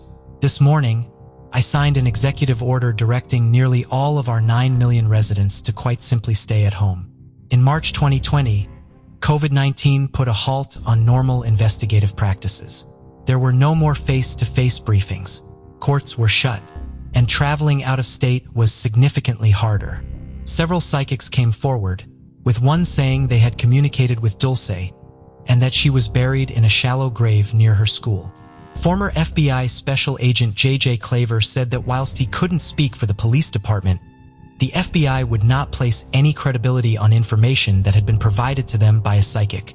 Alongside the thousands of tips that had come in, 3 cryptic letters had been found in Ohio. One at a library, one at an ice cream shop, and one at a racetrack and casino. An index card had been sent to the racetrack and casino, and a letter had been mailed to the library. Police in Austintown had carried out searches, but these had turned up nothing. The handwriting appeared to have come from the same person. The letter sent to the library was 2 pages long and made reference to Dulce and her mother's appearance on Dr. Phil. However, the information in the letter could all have been found with a simple Google search. The letter had a Cleveland postmark, but it could have been sent from the Austintown area. The index card that was sent to the ice cream shop in Weatherfield Township, a few miles away from Austintown, was found in the mailbox of the shop. It was postmarked from February 21st. The index card sent to the racetrack and casino gave details that were specific to Austintown, which is close to the Pennsylvania border. It also did not have a postmark. Much of the writing was illegible, but according to a police report, part of it read, "Look for Dulce Alavez, age 5. Kidnapped from Bridgerton, New Jersey. Look website for story/photos. Dr. Phil, 76 truck stop, Dead End Street. Entrance Woods. Please look." The return address was illegible, but the zip code was traced to Mexico. But the police didn't know if this was really where it had come from. Investigators searched an area of roughly 40 acres near to the racecourse with cadaver dogs and infrared technology after the letter said she could be in that area. But nothing was found. It was announced that the letters were going to be sent to the police in New Jersey so that more investigations could be carried out to determine who had written them. Police Chief Gamari said, "We are investigating to see if we can determine what the source is. Because if it doesn't come back as related, we want to know that." But he also emphasized that if these were part of a hoax, he wanted to see whoever had sent them prosecuted for distributing false information. The former family spokesperson Jackie Rodriguez said she had received a letter in March. It was random scribbles on bits of paper with words like 1776, campground, and Mexico on them. One thing immediately stood out. No address had been assigned to the envelope. It had been sent in. Gamari said he still believed the community was withholding information from investigators.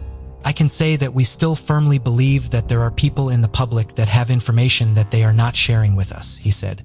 On the 1-year anniversary of Dulce's disappearance, Noma gave an interview about her daughter's case.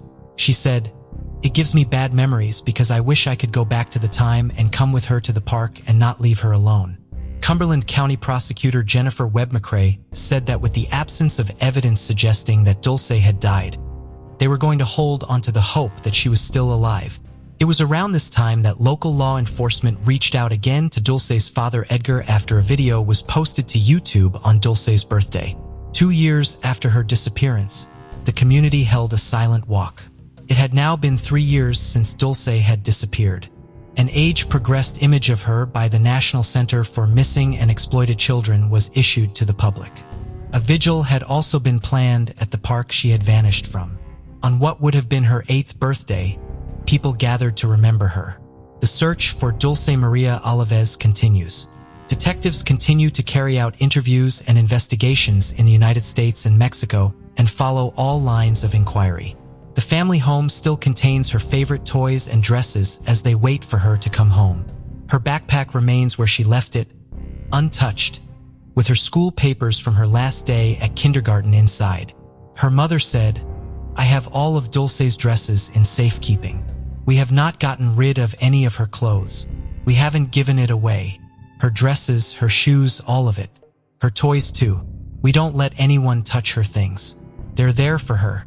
They also remain in the same home, hopeful that she will one day walk back through the door. If you have any information relating to the disappearance or whereabouts of Dulce Maria Alavez, you can contact the Bridgerton Police Department or the FBI. There is also a phone number for Spanish speakers to call with any information. You can also contact the New Jersey State Police Missing Persons Unit. 17-year-old Chundra May lived in Pea Ridge, an unincorporated community in Scott County, Mississippi, about 12 miles north of the county seat of Forest. Since 1970, her mother's family had settled as neighbors along a dirt road off Mississippi Route 35. Doctors had told Chundra's parents, Janelle and Richard, that they would never have biological children, leading them to adopt their son, Tim. However, the diagnosis was proven wrong when Janelle gave birth to Chundra just 8 months after Tim's adoption. The close age gap between the two siblings only strengthened their bond in their tightly knit family. In early 1986, Chundra was excitedly preparing for her high school graduation. A senior at League Academy in neighboring League County, she was part of a small class of 36 students. Though not particularly outgoing, Chundra's warm personality allowed her to make friends easily. She was a diligent student, a member of the National Honor Society, and involved with both the school newspaper and the student Christian organization. Outside school, Chundra held a part-time job at a McDonald's in Forest, Mississippi. On Tuesday, February 4th, 1986, she returned home from school, did some homework, and had a quick dinner with her mother before leaving around 5:30 for her 6 p.m. shift. The drive down the highway to the restaurant typically took 15 to 20 minutes, but Chundra left early to ensure she wouldn't be late. That evening, rain had been falling, and few customers were coming out to McDonald's.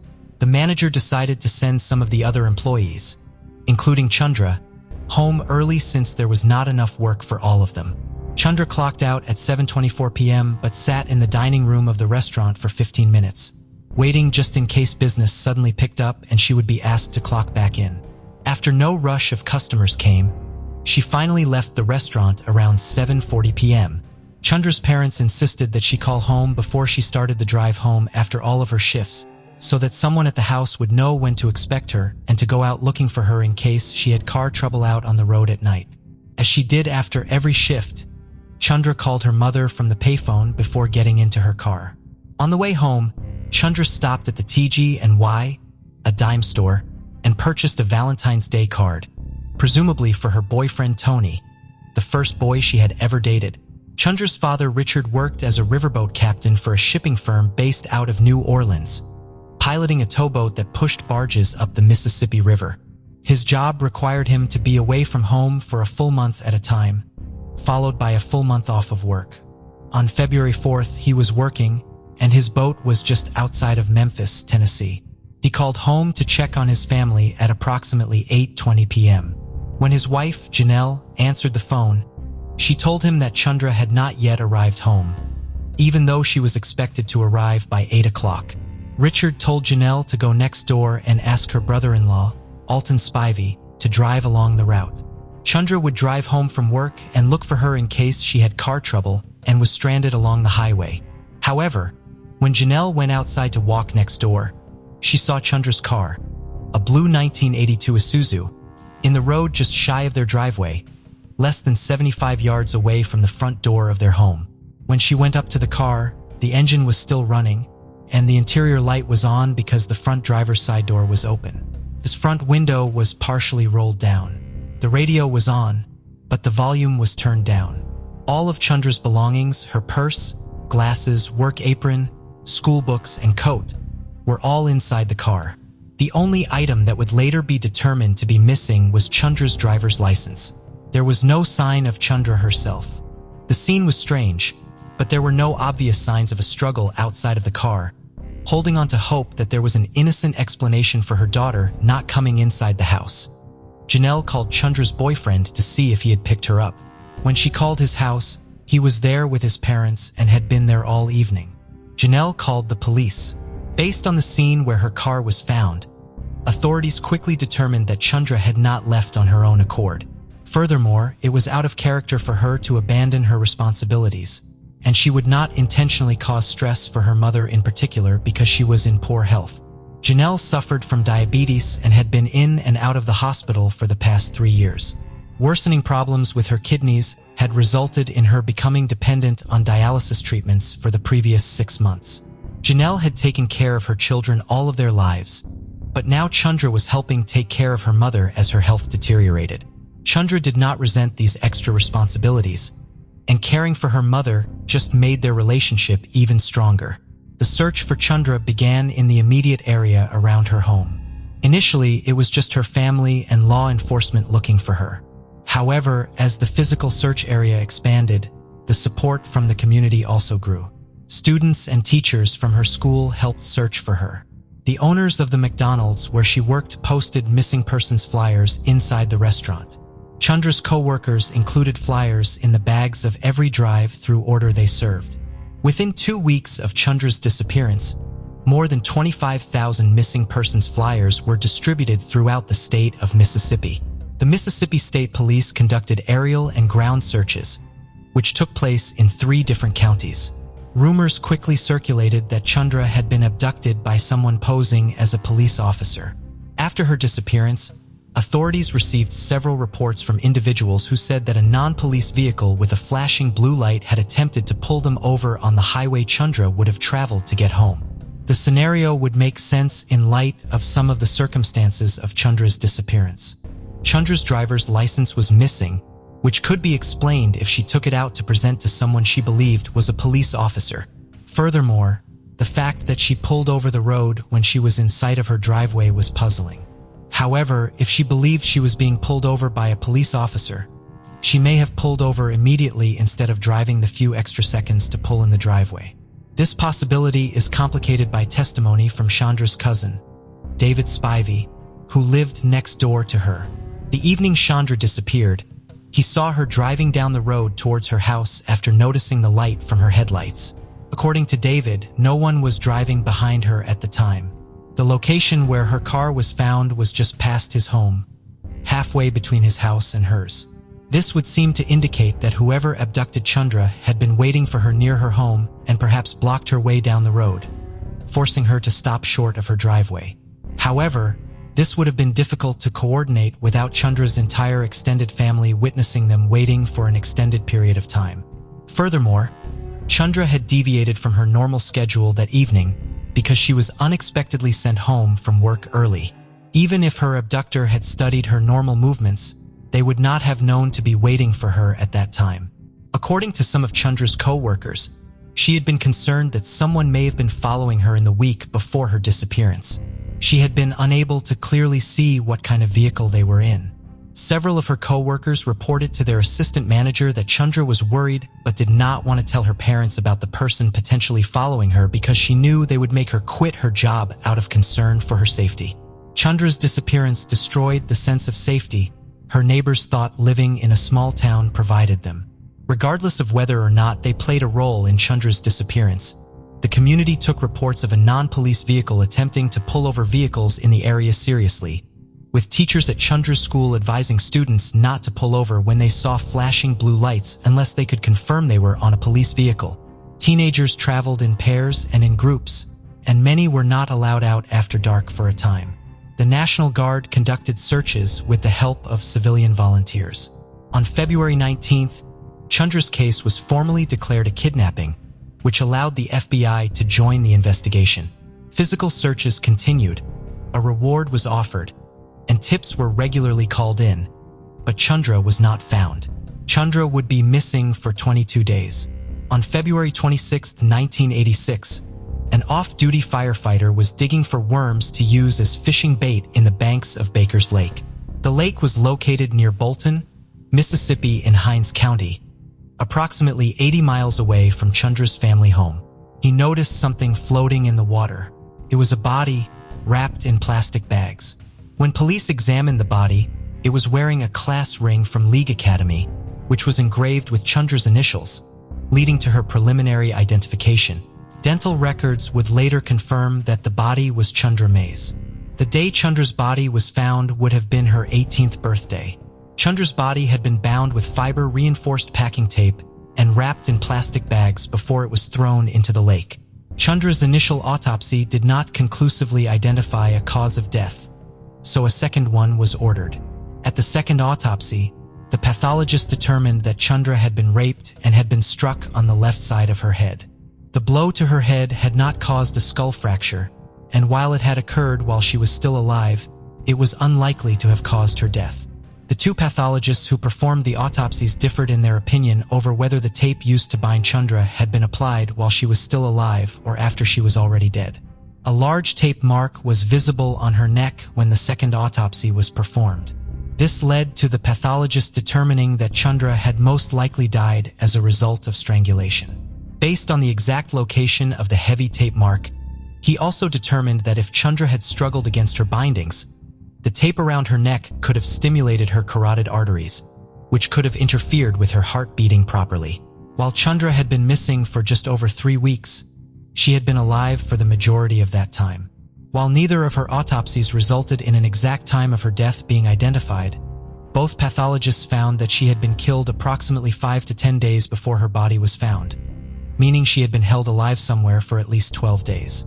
When Chundra was laid to rest in a small cemetery south of her community, the date of her death was left blank on her headstone as no one knew the exact date she died. Chundra's community began collecting money for a reward for information in her case when she was still missing, and the donations continued after her body was found. The donations ranged from $10 brought in by individual members of the community to $5,000 offered by the owners of the McDonald's franchise where Chundra worked. The local governments of both Scott County, where Chundra lived, and neighboring Lee County, where she attended school, voted to donate $25,100 to the reward, the maximum amount allowed by law. The reward eventually grew to $53,413. For individuals from Scott County underwent polygraph examinations in March of 1986 in connection to Chundra's case. A man accused of kidnapping a woman in the city of Hattiesburg underwent one that August. Authorities seemingly focused in on the theory that Chundra had stopped her car short of her driveway because she believed she was being pulled over by a police officer. They polygraphed an offender who used a blue light to deceive his victims in July. A Scott County Sheriff's deputy was also investigated and given a polygraph exam in connection to the case. All of these individuals passed their polygraph examinations. At the end of September, authorities asked Chundra's father, Richard May, to undergo a polygraph examination as well. Richard had been working on a boat 200 miles away from the site of his daughter's abduction at the time it occurred. On September 29, 1986, investigators with the Mississippi State Police and the Mississippi Highway Patrol came to the May family home and asked Richard if he would come with them to Jackson for a polygraph examination. He left with them and underwent the examination that afternoon. The results showed no signs of deception in Richard's answers. While Richard voluntarily submitted to the exam, he was frustrated by being asked to take it as he knew it would not help find his daughter's killer. However, he put those feelings aside for the benefit of his daughter's case. I took the test of my own free will because I have been and am willing to do whatever it takes to get the state and county law enforcement to find out who killed Chundra, he told the Scott County Times the day after the examination. Leads and Chundra's case became fewer and farther between as time passed. In August of 1992, Reuben Weeks, who was serving a life sentence plus 30 years for rape and kidnapping in Missouri, was brought to Mississippi for questioning in the case due to similarities between Chundra's murder and the crime for which he was incarcerated. On October 13, 1991, he had pulled a motel clerk from her car. She was bound with tape and raped. Weeks was apprehended in his home state of Mississippi, where he had an extensive criminal record consisting of mainly nonviolent offenses. He had previously been a trustee in the Scott County Jail. He ultimately could not be tied to Chundra's murder. Another man, who had been questioned in relation to Chundra's case twice, since 1988, was arrested and charged with abducting and sexually assaulting a young woman in 1993. This led to investigators in Mississippi and Alabama looking into him for at least 3 unsolved murders, including Chundra's, but no evidence connecting him to any of the murders could ever be found. Chundra's murder was covered by a local news channel in March of 2021, which led to a group of retired local investigators taking an interest in the case. They followed up on old leads and have been looking for new ones. Any information they may uncover will be turned over to the Scott County Sheriff's Department. Unfortunately, Forensic evidence will most likely not be as useful in Chundra's case as it has been in solving other cold cases in recent years.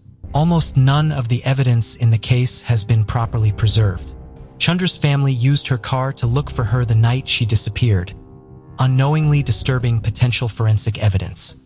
The tape used to bind Chundra and the garbage bag Chundra's body was wrapped in were also removed by the young deputy who first responded to the scene, as proper crime scene preservation was not as well understood at the time. Investigators today are limited in the amount of forensic evidence available to them. They do believe that witness testimony may help them finally close the case. While the passage of time can cause some types of evidence to deteriorate, it can also destroy relationships and remove threats that may have previously prevented witnesses from coming forward. Chundra's mother passed away as a result of worsening kidney disease in 1994. Chundra's brother and father still live in Mississippi. Richard May understands that he may never learn what happened to his daughter during his lifetime. However, he continues to pray that one day he will see Chundra again and she will be able to provide him with the answers he is still searching for herself. In early May 2010, a man approached two unhoused men in Santa Monica, California, offering them $1,000 to split if they would kill someone for him. One of the men, known as Big Dave, expressed discomfort with committing a murder in public. The man then suggested he could return later to show Big Dave how to enter the target's house discreetly. Concerned, Big Dave reported the encounter to his police liaison officer, revealing the man's intentions. Law enforcement set up a sting operation, with Big Dave agreeing to wear a wire. They soon discovered that the man was Juan Carlos Cruz, a Food Network celebrity chef known for his show Calorie Commando. Cruz, who had moved from the Dominican Republic to the United States at age 3, had been passionate about cooking since childhood. He attended culinary school in California, specializing in pastry, and later worked as a sous pastry chef at the Hotel Bel Air, creating pastries for celebrities like Oprah, Jack Nicholson, and Julia Roberts before breaking into television. Cruz was married to his high school sweetheart, Jennifer Campbell. Investigators uncovered that Jennifer, his wife, was the intended target of the planned hit. On May 12th, Cruz took Big Dave to his apartment to demonstrate how to enter undetected. He gave him the code to the security system, and he told Big Dave to slit Jennifer's throat, but later changed his mind to strangulation, so there wouldn't be much of a mess to clean up. It was all for the relatively low sum of $1,000, but he gave the men strict instructions not to harm his dogs. He even offered to provide the men with dog treats so that their dogs wouldn't alert anyone when he entered the apartment. Once law enforcement had what they needed, they arrested Cruz, who was charged with attempted murder and solicitation to commit murder. He would plead not guilty, but by October 2010, he pleaded no contest to the solicitation to commit murder, and the prosecution dropped the attempted murder charge. He was sentenced in December 2010 to 9 years in prison with the option of parole at 4.5 years. Later, it would come out in the media that Cruz was alleging that he wanted to hire the men because his wife had been very depressed following multiple failed fertility treatments. They had spent over $200,000 on the treatment and were out of options. After the last round didn't work, his wife is reported to have wanted to kill herself, but couldn't do it for religious reasons. Cruz is alleged to have attempted to hire hitmen as an act of mercy, so his wife didn't take her own life, though his story changed multiple times over the course of the investigation. During the trial, his wife could be seen in the courtroom. After the conviction and sentencing, Cruz was not talked about in the media again. It is believed that he is still married to his wife. He would have been eligible for parole in 2015. If he'd finished his whole sentence, he would have been released in 2019. On April 16, 2004, Mike Danton, 24, was arrested for conspiracy to commit murder in a murder-for-hire plot that crossed state lines. Mike Danton, formerly Mike Jefferson, was a Canadian NFL hockey player. He was drafted in 2000 and was the 135th pick by the New Jersey Devils. He was ultimately traded to the St. Louis Blues, where he played his last game in the NFL. Danton was born and raised in Brampton, Ontario, and he's said to have had a strained relationship with his family. He formed a close relationship with his coach, David Frost. Frost was also the coach of Sheldon Keefe, who the NFL would also draft in 1999, a year earlier. He would go on to become the head coach for the Toronto Maple Leafs. In his mid-30s in 2004, David Frost would become Danton and Keefe's agent within the NFL. Some were surprised by this because David Frost had been banned from several junior hockey leagues in Canada. He was accepted into the NFL Players Association as an agent. David Frost was very involved. Some would say he controlled what Danton could and couldn't do, making it so Danton had to come to Frost for every issue about his career. So what happened with Mike Danton? The FBI's order of events was that Mike Danton, while in the playoffs in San Jose, California against the San Jose Sharks, Mike Danton called a woman that he'd had a brief relationship with, Katie Wolfmeyer, asking if she knew anyone who could help him hire someone for $10,000 to have someone killed. Katie then got Danton in touch with her acquaintance, Justin Levi Jones. Some reports say that Jones was with Katie when she first got the call and offered to help. Unknown to both Katie and Danton, Jones was a law enforcement officer in St. Louis. Jones reported that plan to the authorities, who then set up a recording so that Jones could accept the hit. Danton would ask Jones to kill the person that was staying in his apartment in the next few days. Danton would say he was afraid for his life and that the person coming in was coming to hurt him. Jones was asked to make it look like a burglary gone wrong, and the person who was in the apartment at that time was David Frost. The FBI would stipulate that Danton had a fight with Frost over his behavior of drinking and partying, and that Danton was worried that Frost would tell the NFL team about it, so that he wanted to have Frost killed before he could. Frost would deny to the media that he was the intended target even today. Danton and Frost would have multiple phone conversations while Danton was in jail awaiting trial until a judge banned communication between the two. The FBI had released some of these conversations. They would show a unique relationship between the two, including Frost telling Danton, "If you love me, you should say it," with Danton ending the phone call with "I love you." These phone conversations would bring some speculation of a relationship between the two, but it's never been confirmed.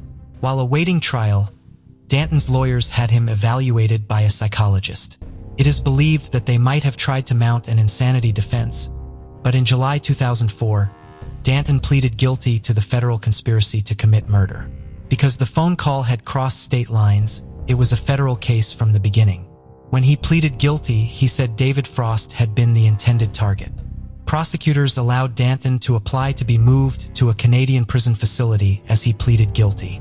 At that time, Danton's lawyers hoped to get him moved quickly because it was believed that they could get him better help in Canada, as that prison system had better counseling opportunities for inmates. Mike Danton was sentenced on November 9, 2004 to 7.5 years. In March 2009, after 5 years in federal prison, the United States Bureau of Prisons approved Mike Danton's transfer to a Canadian prison. On September 11, 2009, Mike Danton was released from prison on parole. Conditions of his parole include no face-to-face meetings with David Frost and no contact with his father. Katie Wolfmeyer was also arrested on the same charge of conspiracy to commit murder. Her case went to trial as she turned down a 2-year plea deal. She was eventually acquitted of all charges on September 2004. Mike Danton didn't testify at her trial. After being convicted, Mike Danton revealed that his intended target was his father.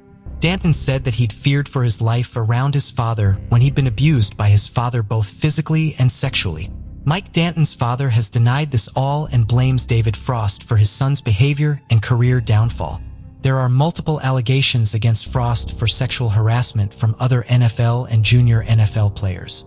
He was charged in 2008 and went to trial, but was acquitted in the end due to insufficient evidence. His systematic abuse appears to be an open secret in the NFL. According to sources, he's moved to the USA and works at a hockey academy in California under a new name. The FBI is adamant that David Frost was the intended target, but both Frost and Danton have stated multiple times since then that it had been his father. While he was incarcerated, Mike Danton took a university course through correspondence. After Danton's release, he went to university in January 2010 at St. Mary's University in Halifax, Nova Scotia. There, he joined the university hockey team, the Huskies, and played his first game since 2004 in January 2010. His team would win the Canadian University Cup that year. He would eventually return to professional hockey. He was drafted into a Swedish professional hockey league in 2011, and he played his last professional game on a Polish team in 2017. Mike Danton now lives in Halifax, Nova Scotia, and says that going to jail changed his life, that, quote, "I was in a pretty messed up state at the time, that's for sure, and it's a big reason why I went for psychology in my undergrad, and now I'm working towards my major in sports psychology." He now runs the Mike Danton Hockey Academy and works with future hockey players. On May 4, 2001, 44-year-old Bonnie Lee Bakley was discovered to have been shot twice in her husband's car while he went to get something he'd left in the restaurant, Vitello's, in Los Angeles, California. The husband was famed actor Robert Blake, and the item he forgot at the restaurant was a handgun he'd alleged fell out of his pocket while dining. The restaurant was near the home he shared with his wife. Robert Blake was a well-known actor born in 1933. His first film credit was in 1939 working as a child actor. Born Michael James Vincenzo Gubitazzi, the production company he worked for, MGM, suggested the name change to Bobby or Robert Blake. His most infamous role was the lead in a TV show called Barada in the 1967 movie In Cold Blood. Robert Blake would quickly be looked at with suspicion after his wife's death. Blake would tell police that he was not with his wife when she was shot because he'd returned to the restaurant to retrieve a gun that had fallen from his pocket. He told police he was carrying the weapon to protect his wife as she had a criminal past. Bonnie Lee Bakley was married to Robert Blake only 6 months after a paternity test proved that Bakley's daughter, who had initially been named Christian Shannon Brando, named because Bakley originally believed this child's father to be Christian Brando, son of famous actor Marlon Brando. After the test proved that Blake was the father, her name was changed to Rose Leonore Sophia Blake, and the two were wed shortly after. Robert Blake was Bonnie's 10th husband. Some of her marriages only lasted 1 day. 2 she had met at a jazz club. She was reported to seek out older men, some famous, some for money. Her longest marriage was only 5 years, and she had 4 children in total. After the shooting, information on who Bonnie was came to life. She was known to be a con woman who would put out ads in magazines, and if a man answered the ad, she would send provocative pictures of herself in hopes that they would reach out to her and she could convince them to give her money or even blackmail them. Some reports have said that she even used her eldest daughter to entrap men.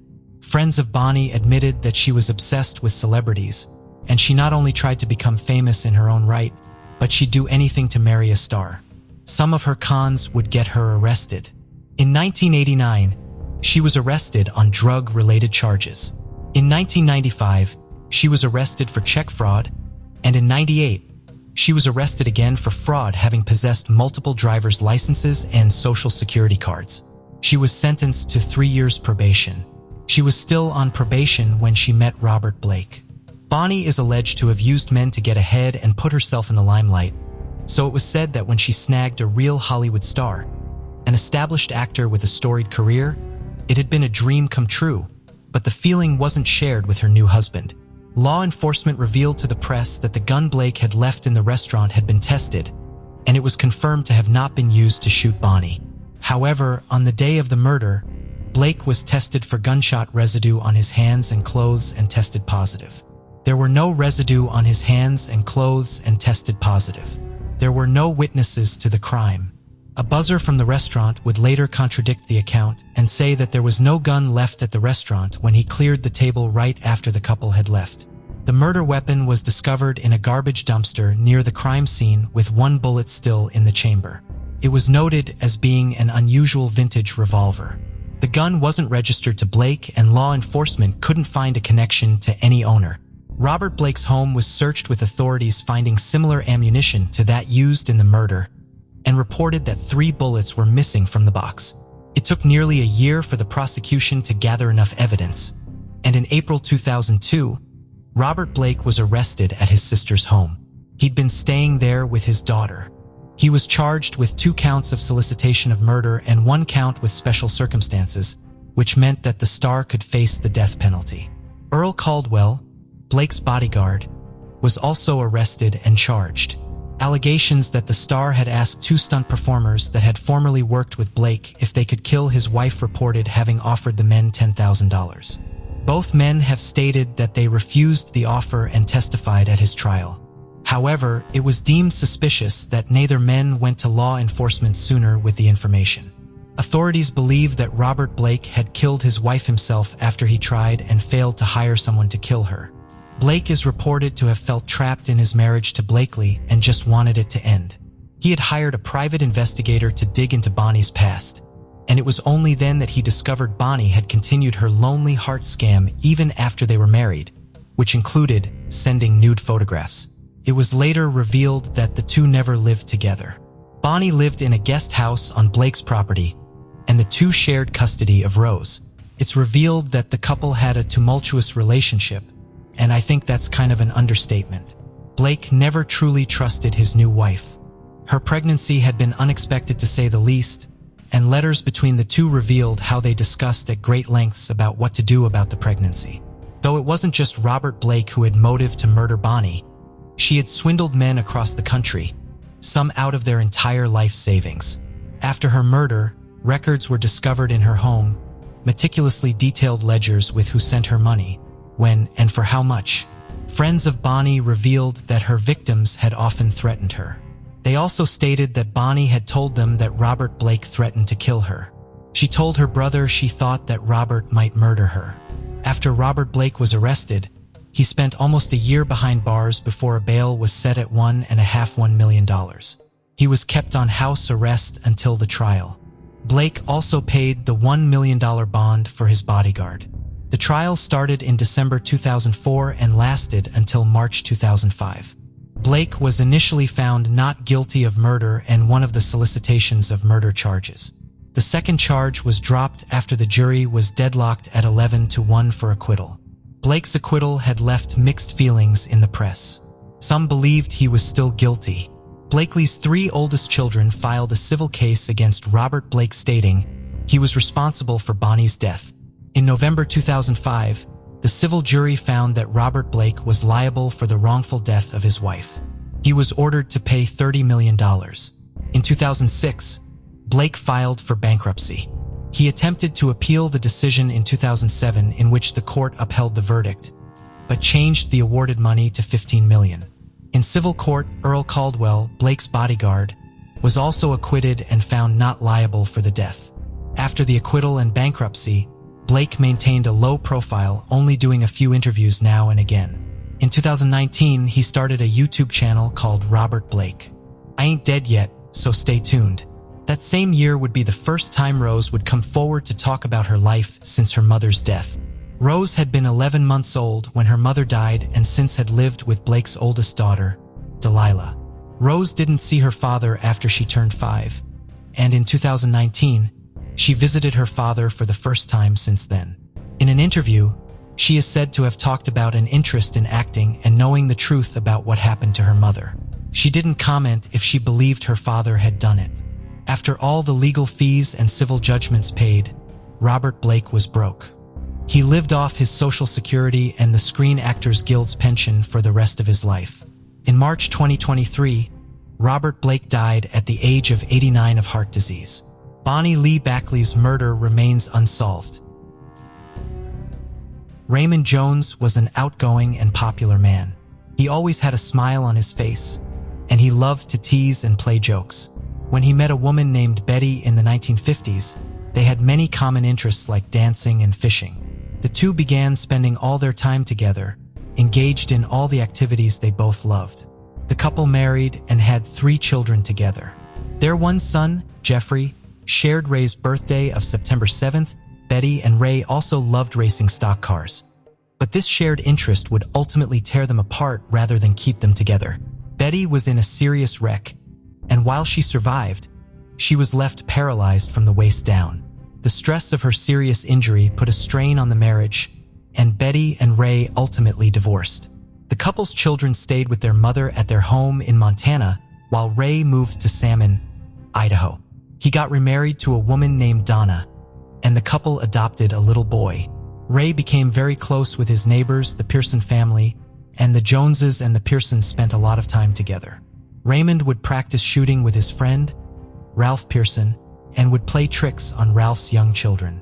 Ralph Pearson would be the last known person to see Ray alive.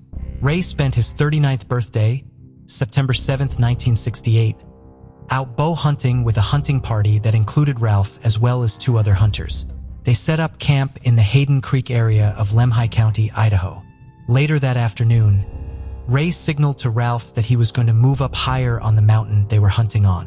When it began getting dark, Ralph returned to they contacted the sheriff, and a larger search involving more than 70 people, as well as search dogs, began on September 9th. In addition to the ground search, helicopters were brought in to look for Ray from the air. The search effort had to be called off after just a few days because of snow. It was briefly reopened a few days later when footprints were found on a ridge near the area where Ray had gone missing, but no sign of him was found. 2 days after his father went missing, Jeffrey Jones received a birthday card from him in the mail. I believed for a long time that he would be found. I kept hoping, and it was probably 15 years before I finally gave up. Rumors and stories kept circulating that somebody had seen him or that he took off. I heard all this stuff and just kept expecting or hoping that he would walk through the door one day. Jeffrey would later say. Ralph Pearson never used the bow he had been hunting with on the day Ray vanished again. It remained on the top shelf of his closet until he passed away in 2010, and possession of it went to his daughter Kendra. The last thing Ralph's daughter Karen said to him before he died was, "Dad, go find Ray." Ray would not be found until 53 years and 10 days after he disappeared. Around 4 p.m. on September 17, 2021, a bow hunter was taking a shortcut between 2 hunting areas when he came across human remains. He called the Lemhi County Sheriff's Office to notify them of his discovery. Because it was so late in the day, they were not able to come of Raymond Jones. The bow hunter who found the remains has not been publicly identified, but he has spoken to Ray's family. I'm very relieved to know what happened. I'm grateful to the guy that found him. I couldn't have asked for a better person to find my dad. After talking to him, he's just a super guy, Jeffrey Jones said after speaking with the hunter. Ray had told the other hunters he had wanted to look for mountain goats that day while they were back at camp. A large rock matching the type of rock that made up the cliffs above where the remains were found was found covering the lower half of the remains. The hunter who found Ray told Jeffrey that he believed Ray may have seen mountain goats at the top of the cliffs and then tried to climb up the cliff to see them better.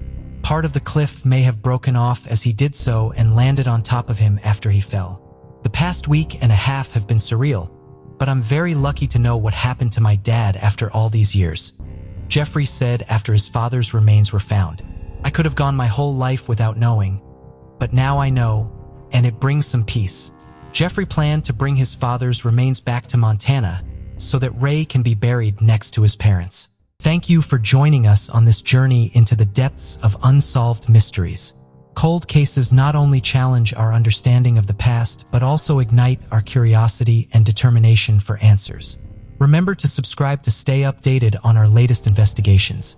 And if you have any information regarding the cases we've covered, don't hesitate to reach out.